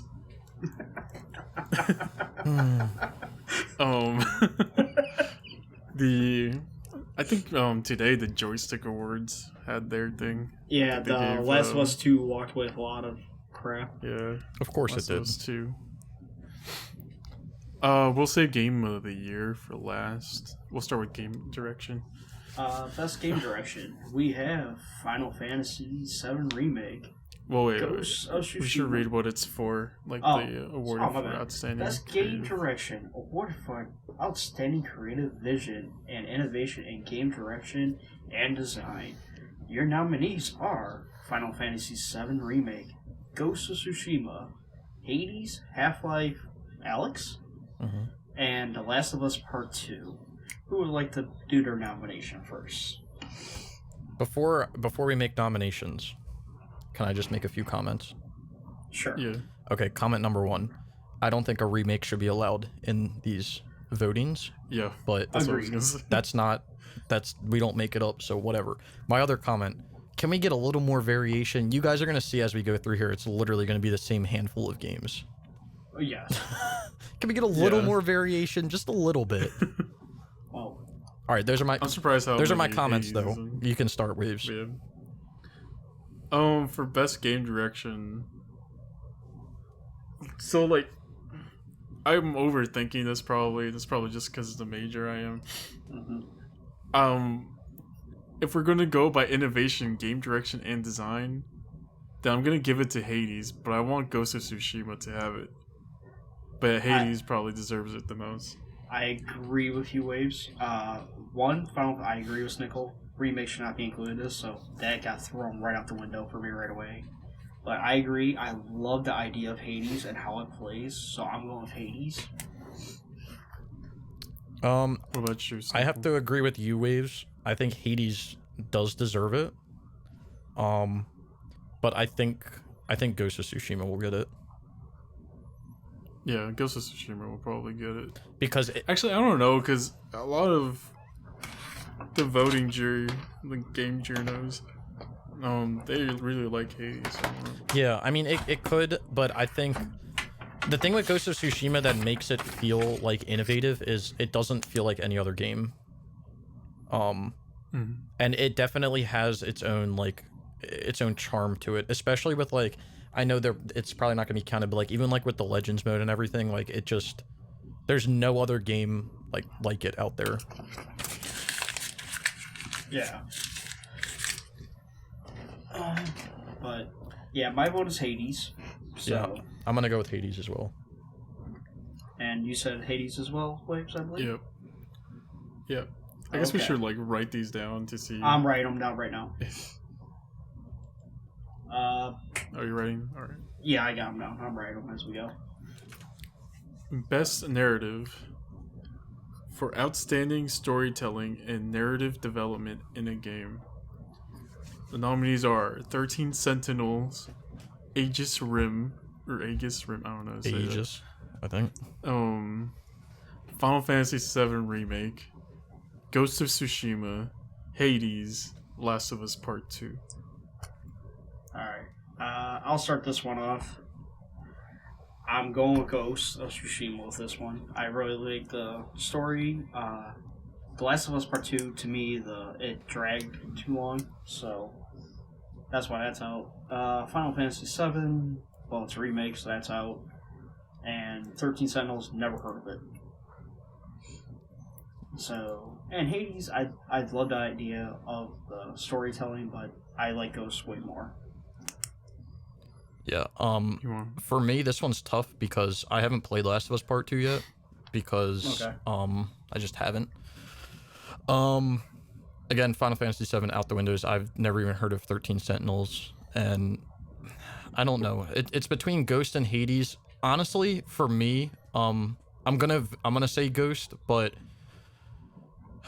the storytelling and narrative of Ghost is almost too cliche at points. Like you kind of know what's gonna happen, but Okay. it still happens and it still feels impactful. I think Ghost would have ran away with this if they implemented a good and evil decision system, kind of like Infamous did.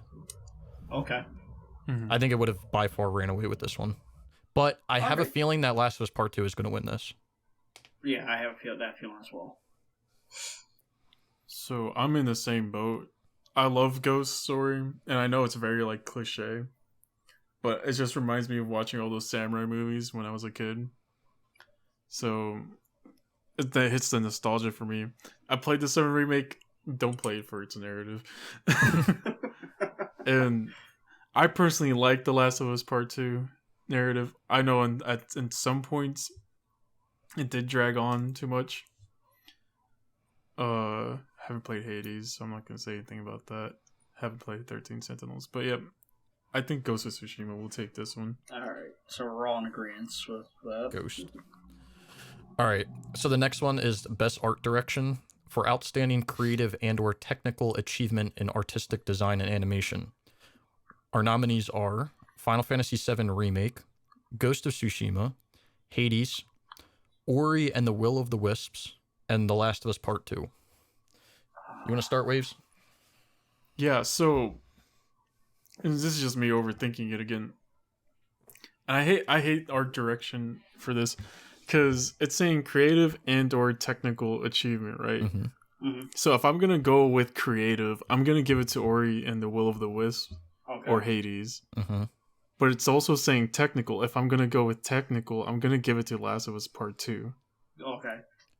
Yeah, that's kind of hard because like you said, those are two different things. I mean, it's basically saying like, do you which one is the best art direction? Cuphead or God of War? Well, Cuphead obviously has way more creative like style to it, but God of War technically is like more of a masterpiece. Yeah. So it's like two completely different like things you're trying to compare. It's like apples to oranges. Yeah, and it's like with everything wrong with The Last of Us 2 that a lot of people give it, the one thing everybody has given is that its animations and all its stuff are like insane good, Yeah. insanely Yeah. good. Mm-hmm. You know, Like, I agree. Yeah. Like, I'm not the biggest fan of Part 2, but the enemy AI and how that game looks is just phenomenal. so I personally would give this one, since I'm more on the creative side, I probably would give this one to Hades. You're getting this one to Hades? Yeah, Alright.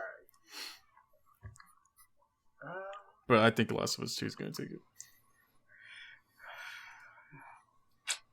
All right, Brian, you want to go? Art correction. You know what? I'm going with Hades as well. I haven't played Ori, and I hear really good things about Ori. Ori's great. But I've seen Hades. I've seen how Hades plays. I love the art style of it, so I'm going with Hades. So for me, if Ghost played 60 frames on the PS4 and it had some of that creative art style that it has in the Legends mode in the base game, I would probably give it to Ghost. Okay. Oh yeah, I could see that. But it doesn't have the creative art style in the base game that it has in the Legends, so I can't really give it to that. I'm probably gonna go with Ori and the Will of the Wisps, and I'm strictly going off of the creative side of it. Okay. Because honestly, anything can be technical. Creative is more, I feel like, more important. Mm-hmm.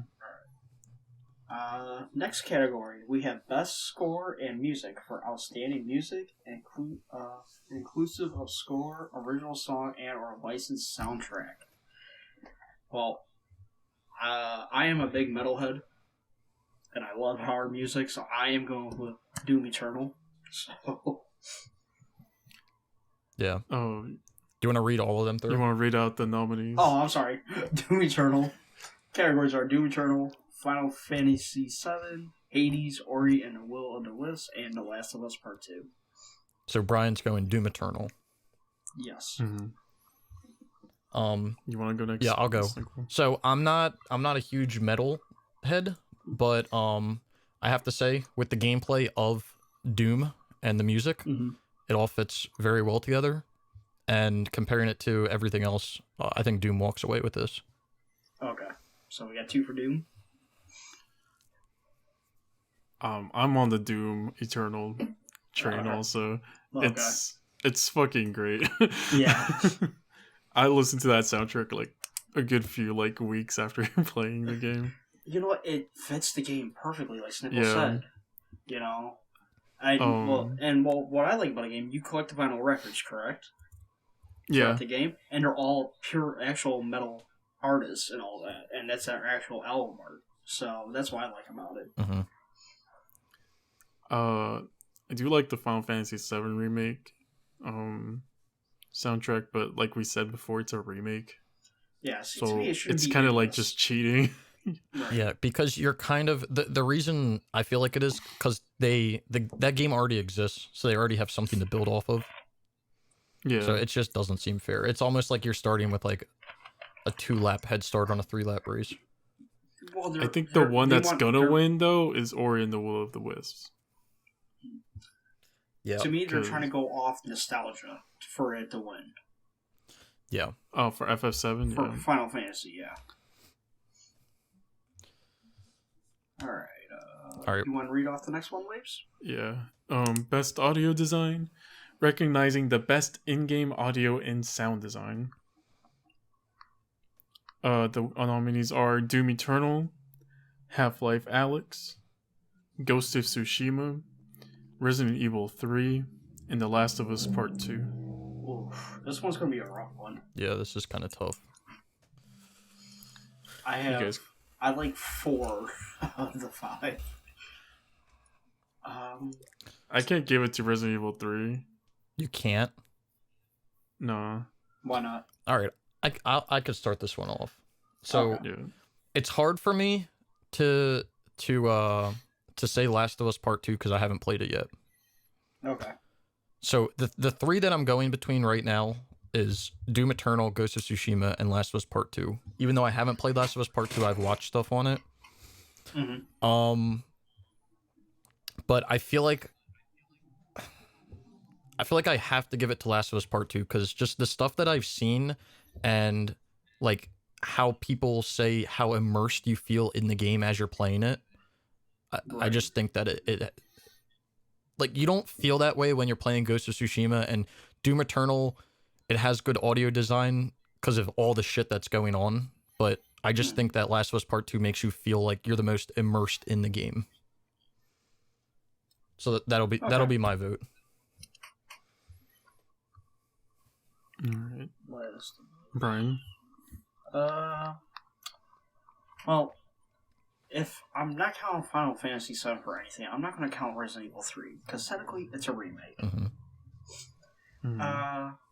Doom Eternal, I agree with Snickle completely on that.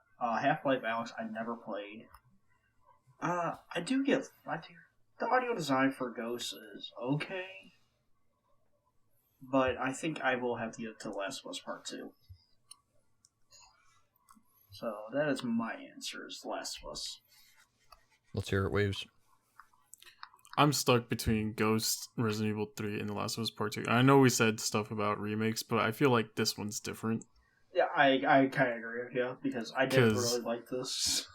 But I think the audio design is definitely different. Oh, yeah, because like you can rely on nostalgia when it comes to story or when it comes to the music. Right. But when the sound design is good, like it's good, it's not because of nostalgia, you know? Yeah. Okay. I want to give it to Resident Evil 3, but The Last of Us Part 2 did have a better sound design. Is that your answer? Yeah, I'm gonna go with Last of Us 2. Okay, man, we're all in agreement here. Can we just state the fact about how Ghost of Tsushima and Last of Us 2 have been on basically every single... Hey, yes. We're going to keep it going too, so just hold on. All right, so the next one we have Best Performance awarded to an individual for voice over acting, motion, and or performance capture. So the nominees are Ashley Johnson as Ellie, Laura Bailey as Abby. Those are both from Last of Us Part 2. I'm not even going to pronounce... You want to pronounce this man's name, Waves? Daisuke Tsuji? Yeah, Daisuke Tsuji as Jin Sakai in Ghost of Tsushima. Logan Cunningham as Hades in Hades. Or Nija Jeter as Miles Morales in Marvel Spider-Man's Miles Morales. You want to start, Waves? This is kind of hard. Because I think the first three did a good job. Mm-hmm. I'm gonna give it to Ashley Johnson as Ellie. Okay. Let's see. Hold on 1 second.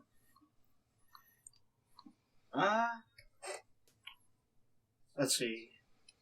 I like the actor for Miles Morales, but really, you don't really get to see any of like his motion or performance capture, you know, in it because of the whole mask being on. Logan Cunningham as Hades, no. Jin Sakai, I wasn't a fan of Abby, so I am actually going with Ashley Johnson. The only thing that like got with me in between Miles Morales or whatever is and this is just a thing that Insomniac games have just been doing recently and have started kind of annoying me. They won't shut the fuck up for like just a minute in the game. Yeah.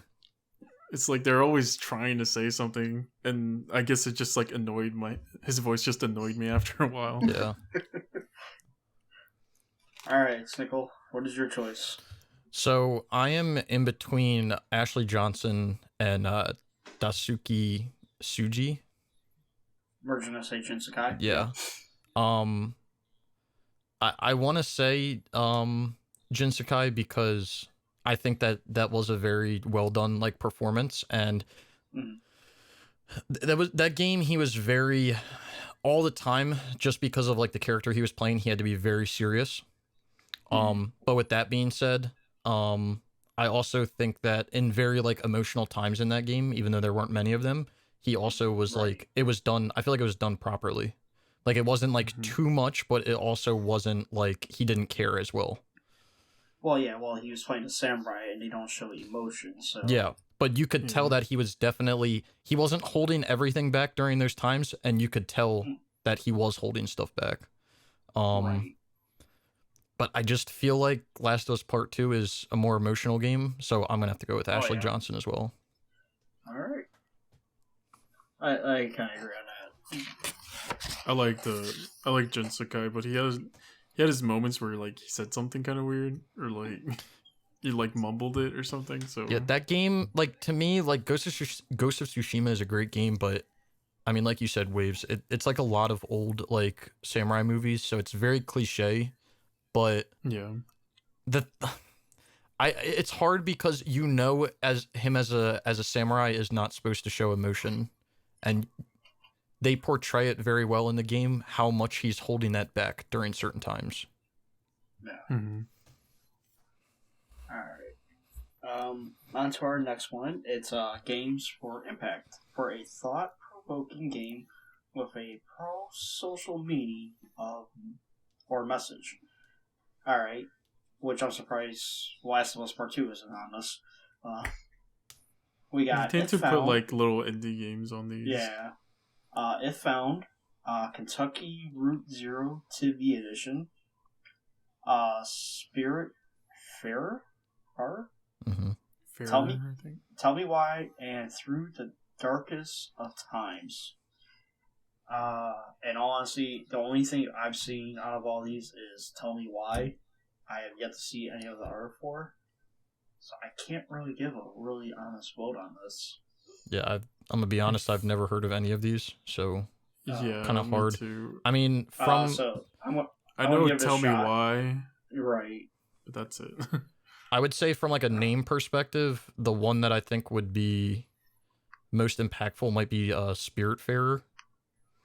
Okay. And from like the art design, but I can't say if it's impactful without playing it from a narrative standpoint. Right. I feel like the one that's gonna win is Tell Me Why. Yeah. Just because that's the only one I've heard from these, but Through the Darkest of Time looks kind of cool. Yeah, that looks actually kind of like creepy. Yeah. But I mean, might be impactful. I guess I'm gonna go and Tell Me Why. All right. So we have two Tell Me Whys, and I said Spiritfarer, but I'm just literally throwing a dart in the dark here. Yeah. So wait, you said Tell Me Why, right? Put me for the Through the Darkest of Times. Oh, we got a little mix-up here. Yeah, let's get a little mix-up in here. Little mix-up. We've been voting the same ones too much. That's true. Yeah. Alright, and that one was Waves and Snickle. Okay. Best ongoing game. Awarded to a game for outstanding development of ongoing content that evolves the player experience over time. Nominees are Apex Legends, Destiny 2, Call of Duty Warzone, Fortnite, and No Man's Sky. Alright, Snickle, you want to lead us off? Yeah, I'll lead us off. This is a doozy one here. It's a doozy. The one I'm surprised to be on this list is No Man's Sky. Yeah. Yeah. I am too. So I don't know. So I'm not gonna say Fortnite because Fortnite's actually been like slowly dying, and I feel like they've been doing a lot of like gimme things, like when they did the Travis Scott concert and all this extra shit. Like now they got all the Marvel characters in there now. Yeah, at this point they're trying to just make as much money as they can. So I mean, more power to them. They're trying to be an ongoing game. Yeah, I don't know. No Man's Sky. What? I mean, I guess they're putting updates out for it, but how do you put updates out for a game that's literally a procedurally generated world? So I mean, sure. They did that one big update, but wasn't that last year? They did one big update where they gave you the ability to be in third person and build camps or whatever. But I think they might have put an update out recently where you can play online now, like actually play online. I don't know how true that is, yeah. but I that's like out of question. That game can never win anything except shittiest game launched. So, Apex is kind of in the same boat as like Fortnite. I think it's kind of been dying very slowly. If Destiny 2 wasn't so shit, I would give it to Destiny 2 just because with my experience with Destiny is every time a DLC or something came out, I was playing it, even if it didn't have trophies. I was playing it with a few friends. Okay. But Destiny 2 has done so poorly since it launched that I don't know if I can give it to them. So I think I'm gonna give it to Warzone because somehow Call of Duty has been here for this long and they're still at the top. So they're doing something right. So yeah, I'm gonna give it to Warzone. All right. I am going to give it to Apex Legends. Actually, I see them doing a lot of stuff. Not as like gimmicky as Fortnite. I agree with you. I never played Destiny 2, but as much as everybody talks shit about it, so no. I'm not the biggest Call of Duty fan, so I'm going to go with Apex. My only question is, why is this even a category? Yeah, honestly, Hey, we've it's seen all the promoting ongoing categories. games, which is awful, but I'm gonna give it to No Man's Sky just because you gotta root for the underdog. or that shit is buried. That's not an underdog. It's been 6 feet under for years. Wasn't Destiny 2 on here last year too? I mean, probably. The thing is that game, like Destiny 2 should win it. Like it should win it every single year. But they fucked up so bad with Destiny 2 that like okay, this is the main reason I'll finish after this rant. This is the main reason why Destiny 2 cannot win it. You're talking about a best ongoing game, but the latest update that came out removed a raid. How the fuck is it ongoing if you're removing content from the original game? It's not ongoing. You're taking away. Okay. Sorry. I see what you mean. I okay, can understand your rant over. That, so. It's okay, Snickle. I understand. Rant over. Okay. Show waves where Destiny 2 hurt you. I hope I hurt its feelings. All right, on to the next category. We have Best Indie for outstanding creative and technical achievement. Again, creative and technical in the same sentence. In a game made outside the traditional publisher system. Nominees are Carrion, Fall Guys Ultimate Knockout, Hades, Splunky 2, and Spiritfarer. You want to start us off, Waver? I'm gonna give it to Spelunky too, because I fuck with some Spelunky. Okay. I like it. Alright. I already have my choice, and it is going to be Fall Guys, because so many people cried about that game for the trophies. And I hope it wins, so it just hurts their feelings even more. Yeah. I'm not gonna give it to Fall Guys because it's kind of dying right now, but I do like that people cried about it when it came out. And I'm not gonna give it to Splunky. That was my first thought, but it's the sequel. So I'm gonna give it to Hades. Oh shit! Okay. Oh. Yeah, Hades was my second choice. Let's skip the next two. Because it's best mobile game and community support. Well, Among Us is gonna win for best mobile. What? And best community support. Oh yeah, never mind. Yeah, Among Us is winning best mobile game, and best community support's gonna be probably. It's gonna be a mix between Apex, Fortnite, or Valorant. Probably Valorant will win. It's probably gonna be Valorant. Alright, so since we're skipping that too, the next one is going to be Best VR/AR for the best game experiencing playable for the virtual or augmented reality, irrespective. I cannot see my screen. Irrespective. Yeah, irrespective. Thank you. Irrespective of platform. We got Dreams. We have Half-Life Alyx, Marvel's Iron Man VR, Star Wars Squadron, and The Walking Dead Saints and Sinners. Waves, would you like to start us off? I'm gonna give this to Half-Life Alyx because I played that at our friend's house, and if every VR game was Half-Life Alyx, I'd play VR. Really? Okay. Snickle? Yeah. So I'm assuming Dreams that's the game that came out on PS4, right? Yeah, Yeah, I that's believe the so. I it's own like it, but I the never Little. played it. it's like the Little Big Planet, but Yeah. it's like an actual game engine I basically. never played that game, but that should have been in like best creative game, but that's besides the point. Yeah, yeah. So I'm going in between Half-Life Alyx and Star Wars Squadrons just because I haven't played it, so it's going to be hard for me. Well, I've not played either one of them, but it's going to be hard for me to say Star Wars Squadrons just because I don't know how immersive that game would be in VR, but I feel like it would be kind of awesome, but I'm going to go Half-Life Alyx as well. Alright, Dreams, I own it, but never played it. Walking Dead, it's Walking Dead. I haven't played Half-Life Alyx. Marvel's Iron Man, I kind of want to play that, but I need a VR. But I am going to go with Star Wars Squadron. Okay. And you said Half-Life, right, Sniffle? Yep, Half-Life Alyx. Okay. Alright. Oh, shit. All right. Innovation and accessibility. Recognizing software and or hardware that is pushing the medium forward by adding features, technology, and content to help games be played and enjoyed by even wider audiences. Assassin's Creed Valhalla, Grounded, Hyperdot, The Last of Us Part 2, and Watch Dogs Legion.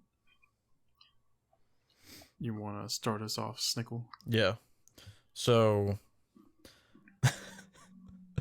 I'm going off of a joke here, but I'm going Assassin's Creed Valhalla because they have the thing that reads shit to you in the menus. No, Legion has, Watch Dogs has that as well. Oh, it does?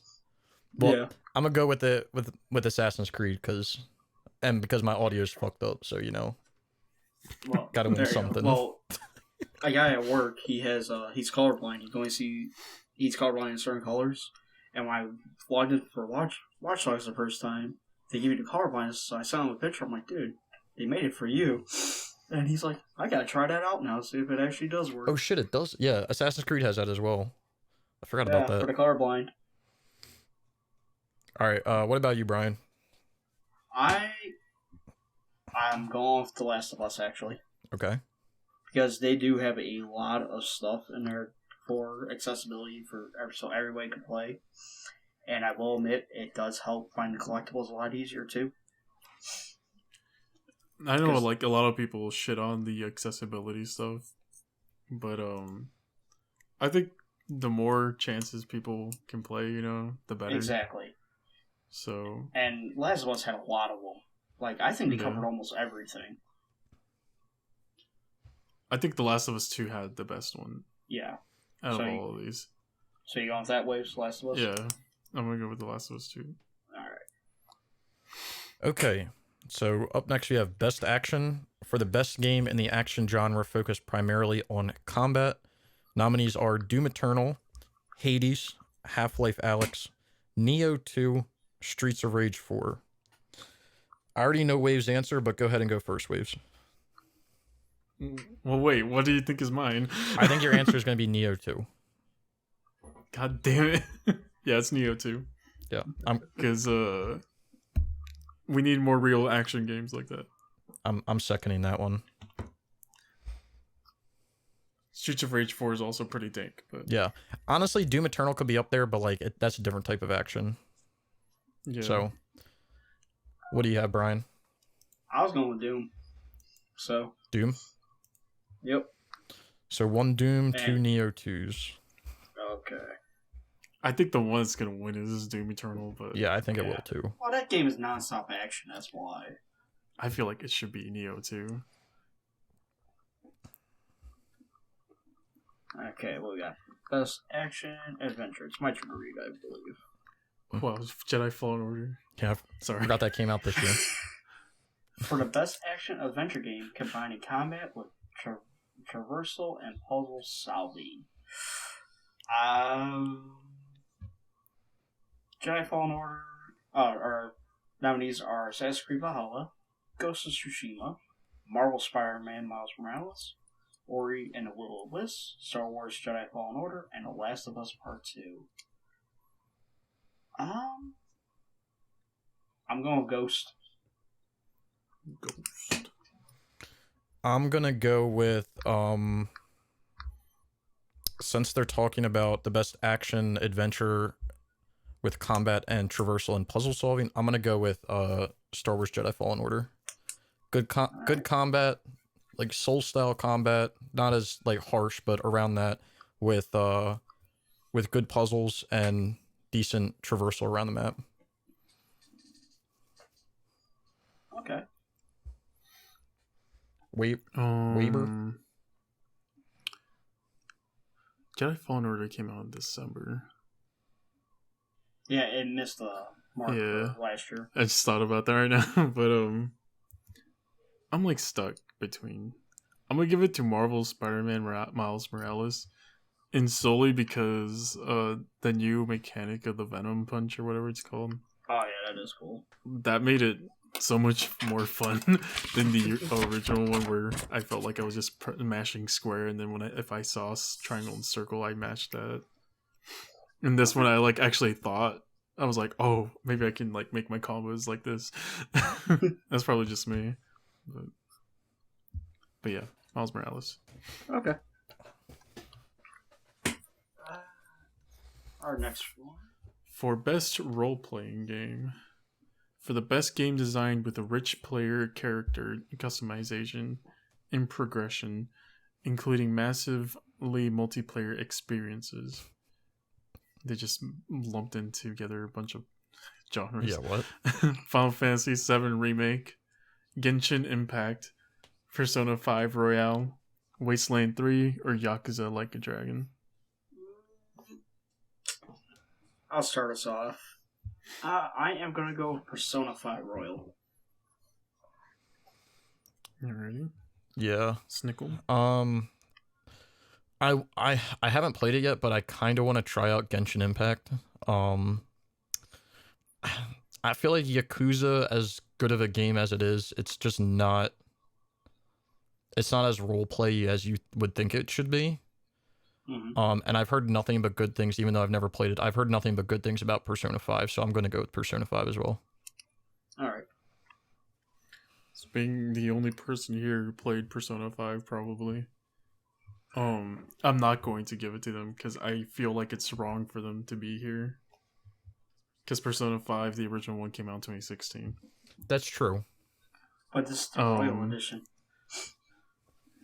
So, I'm personally going to give it to Wasteland 3. Wasteland 3? Because that game's fun. Alright, up next we have Best Fighting. For the best game designed primarily around head-to-head combat. Nominees are Grand Blue Fantasy Versus, Mortal Kombat 11 Ultimate, Street Fighter V Champion Edition, One Punch Man, A Hero Nobody Knows, and Under Night In Birth X Late CLR. What a fucking title. You want to start us off, Waves? Okay. Can I just point out that I think only one of these games are new? Yeah, go ahead. That's true. I think One Punch Man is like the only new one here. I think all these other ones came out like years ago. Except for Mortal Kombat 11. Mortal Kombat came out, what, a year and a half? So, yeah.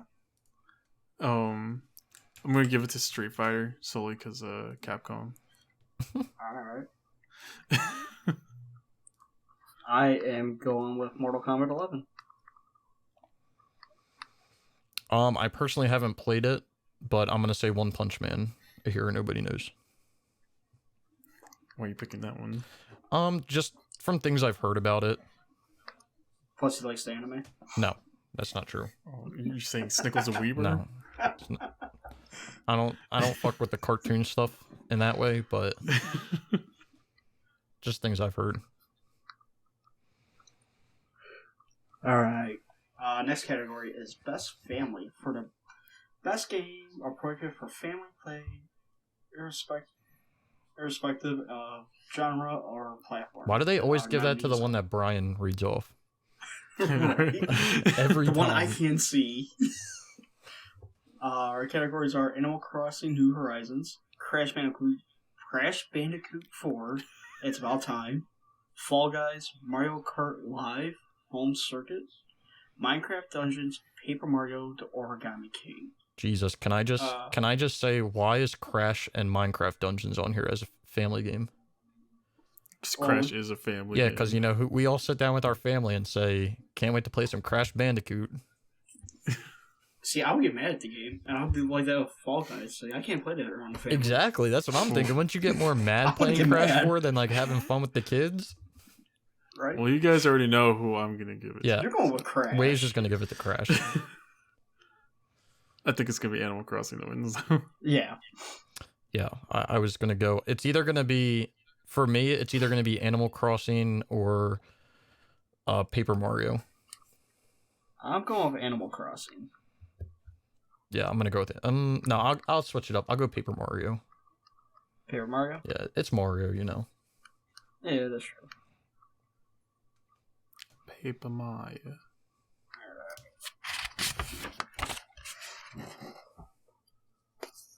Best sim/strategy.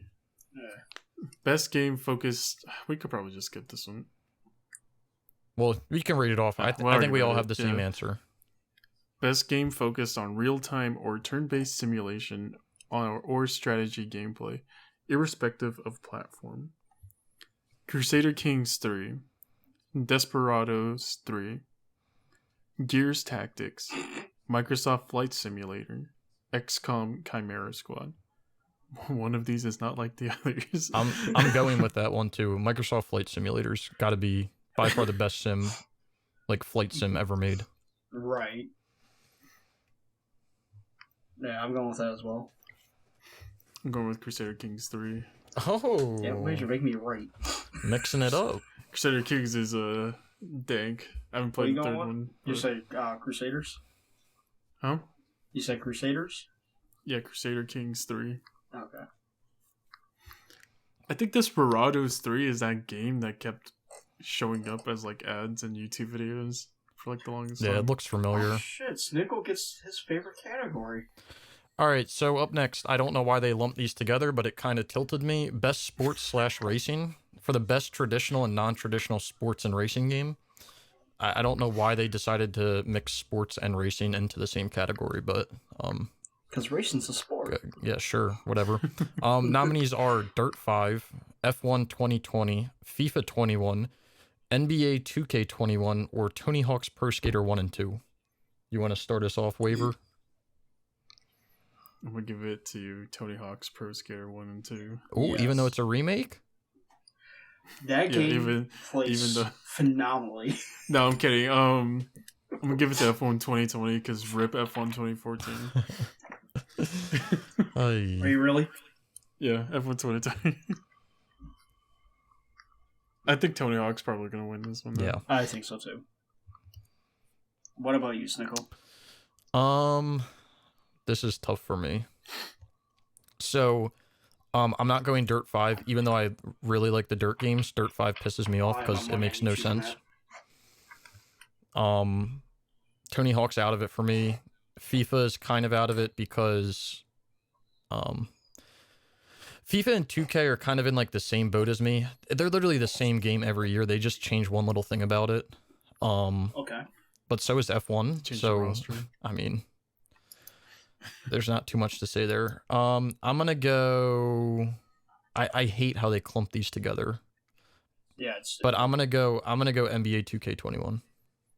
NBA. Okay. It's added a lot Dang, I of thought you were things gonna that give the it to, previous games didn't have, or changed a lot of things, I should say.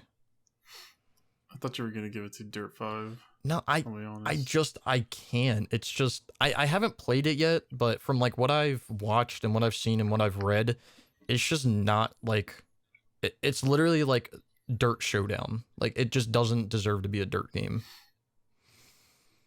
It's too out there for a Dirt game. Alrighty.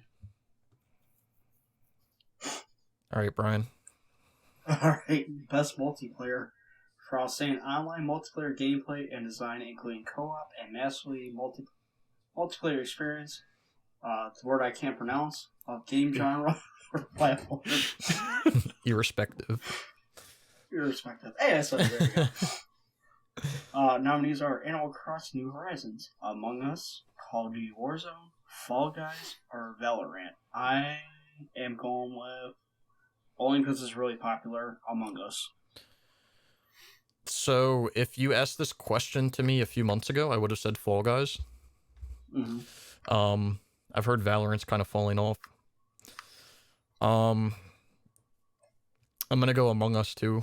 I don't know if the hype is gonna stay there, but it's been hyped That's for the what last I'm going with. little bit. So If you would have asked me in September or whenever Fall Guys came out, I would have said Fall Guys, but Among Us for now. yeah, I find it dumb that Animal Crossing is on here. Like, it does have multiplayer, but not like that. I don't feel like it's like not to be- integral to the Right. experience. I'm gonna give it to Among Us also. Oh, okay. Well, also we all agreed. I think like if you look at it from a gameplay perspective, Among Us is way more interesting than Fall Guys, even though Fall Guys is literally like that what was that, like, Japanese like show back in the day where they're Takeshi's Castle. yeah, that's basically what it is, Yeah. which is cool. I think Among Us is more interesting because, like, you're trying to figure out who the imposter is, and like It's Right. basically the thing. yeah, you're like the movie. yeah, you're like role playing, and like you're like lying, like openly lying to people and shit. Like, I think it's just a more interesting experience. Yeah, there's actually some strategy into it too. Yeah, that's true. Content Creator of the Year. The one Snickle should have been Yeah, on. what's up with that, Mhm. huh? We're writing For it a in, people, so you streamer know. or content creator who has made an important or positive impact in the community in 2020. Alana Pierce, Jayan Lopez, Nick Merckx, Tim the Tatman, and Valkyrie. I'll start off. I want to write in vote, please, for Snickle, but that's not going to happen. I'm going with Alana Pierce because she is working on a new God of War, so... Yeah. She's in Cyberpunk also, I think. Oh, I didn't know that. It's Okay. kind of dope. I want to say Tim the Tatman.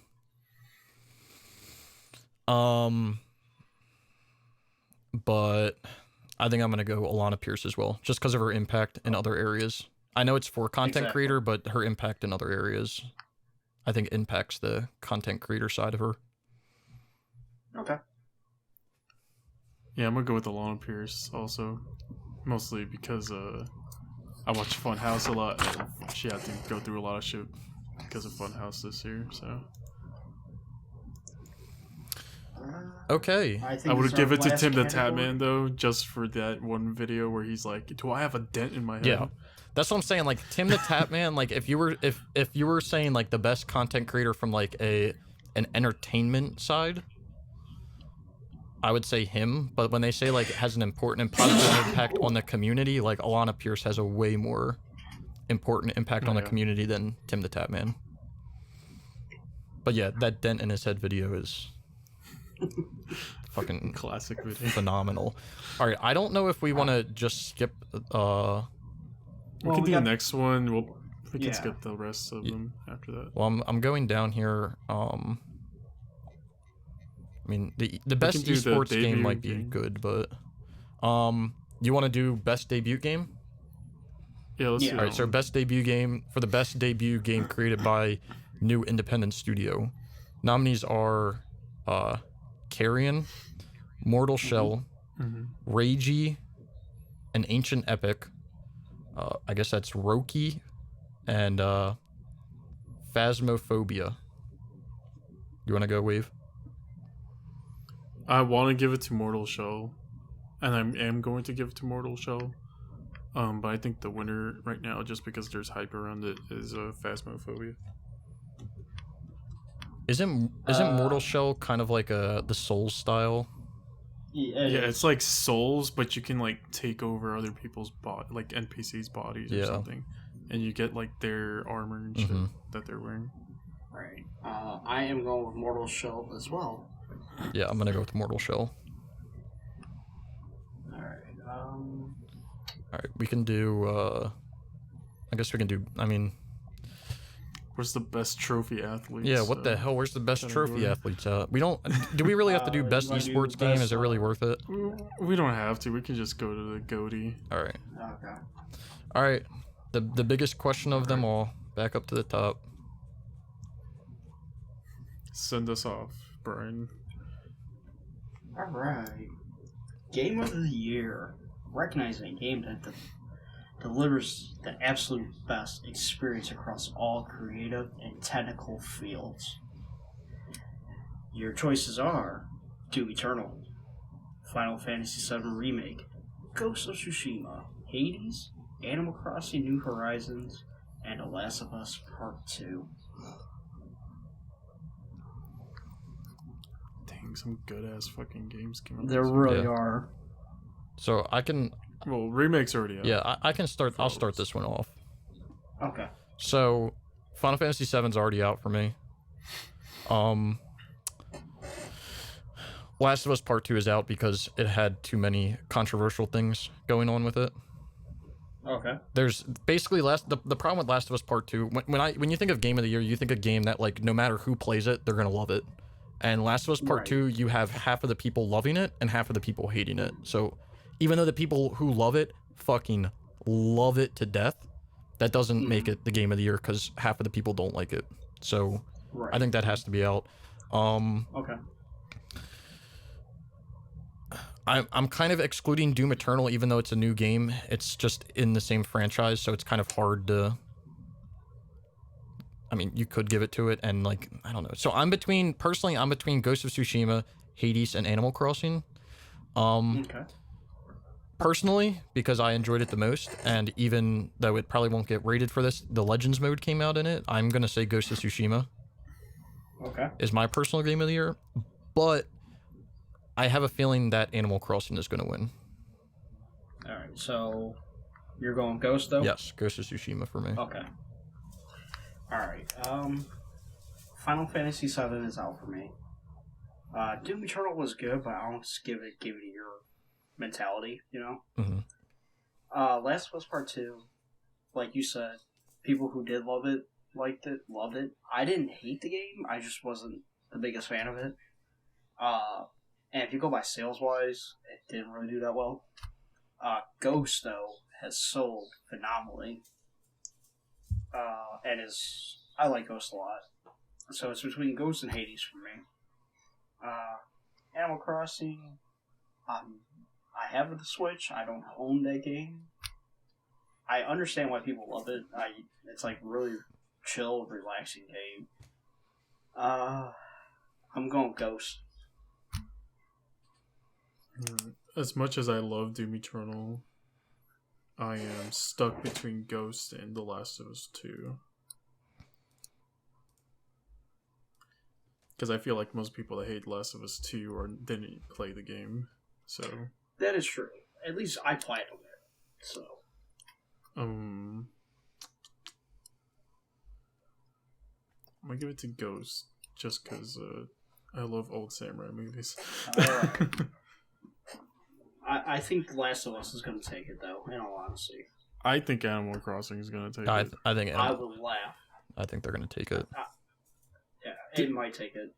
These are the same people who gave Overwatch Game of the Year in 2015. So Okay, but we did get God of War's Game of the Year though, and they beat out Red Dead 2. So I'm just saying. that was an upset. Yeah. Definitely. I do think Animal Crossing is gonna get it. I also the three that I can see getting it, like the obvious one is Last of Us Part 2. Like that's just an obvious one because of how impactful and like hyped up it's been. But like I said, you either love it or you hate it, and I don't think a game of the year can be a game of the year if people hate it. Like if Right. there's that much of a divide. The problem with Ghost, I mean, and the same thing with Animal Crossing is Animal Crossing is only on the Switch, Ghost is only on the PS4. So it's kind of same thing with Last of Us Part 2. I mean, they're only on certain consoles, which kind of See, to me that doesn't hold it back because we're going back to 2018 when God of War won. yeah. I mean, I'm not saying it holds it back, but it's hard for someone who hasn't played it to say it's game of the year. Right. So it's hard to like to pick from that. I really do want Ghost to win it though. I really do. Oh yeah. Yeah, I do. Give that one a sucker punch. Come on. Yeah. This will be probably a topic when we're close to the end of the year, but we can probably list the top 5 games we've played this year. Yeah, we'll do that near the end of the year, closer to New Year. Yeah. How about we do that? Yeah, we can do I think a good topic for the new year, or even like the week before is doing like, top 5 best games or like top 5 best platinums or something like that. We could as do well. top 5 best platinums, best trophy list for the year. Yep. I think we could do. And our top 5 games of the year. Yeah, we can we can like start a list. We'll start a list and we'll just pick like top 5. If you guys have any suggestions though, you can leave them below. We'll please. We'll add them. And if you guys have any suggestions for upcoming podcasts, leave them below or tweet at us at Rogue Hunters. And we'll add it because this podcast was mainly focused on the Game Awards, but in upcoming, like, air quoting here, normal podcasts, we'll be having just, not random, but just, discussion points about certain topics. Yeah. Not we might have some guests soon as well. Yeah. I mentioned that in my trophy talk today because there's been a few people that have been like, "Hey, I'll do it," and I've seen a few people like, "Hey, I'll join." We'll probably wait until the new year to do a guest. Right. We'll just That's yeah, fine with me. we'll just keep it to 3 of us for We now. should try to establish the 3 of us. Yeah. For now. Right. Yeah, I don't want someone to come Until we on get and our then groove and it'd be like, "Oh, well, that's a understand person more. that's always on it." So Right. But thank you for listening to our podcast. Have a safe Thanksgiving. Yep. Have a happy Thanksgiving. Eat plenty of turkey. Buy some games on the Black Friday sale. Mm-hmm. If you do buy any games on the Black Friday sale, leave a comment and tell us what you bought. Yep. And we'll catch you next week. Hopefully, I can get my PS5. Hopefully. I doubt it, but hopefully. All right, let's see how. Dude, I've had to piss for like the last hour. And Are we stopping recording now? yeah,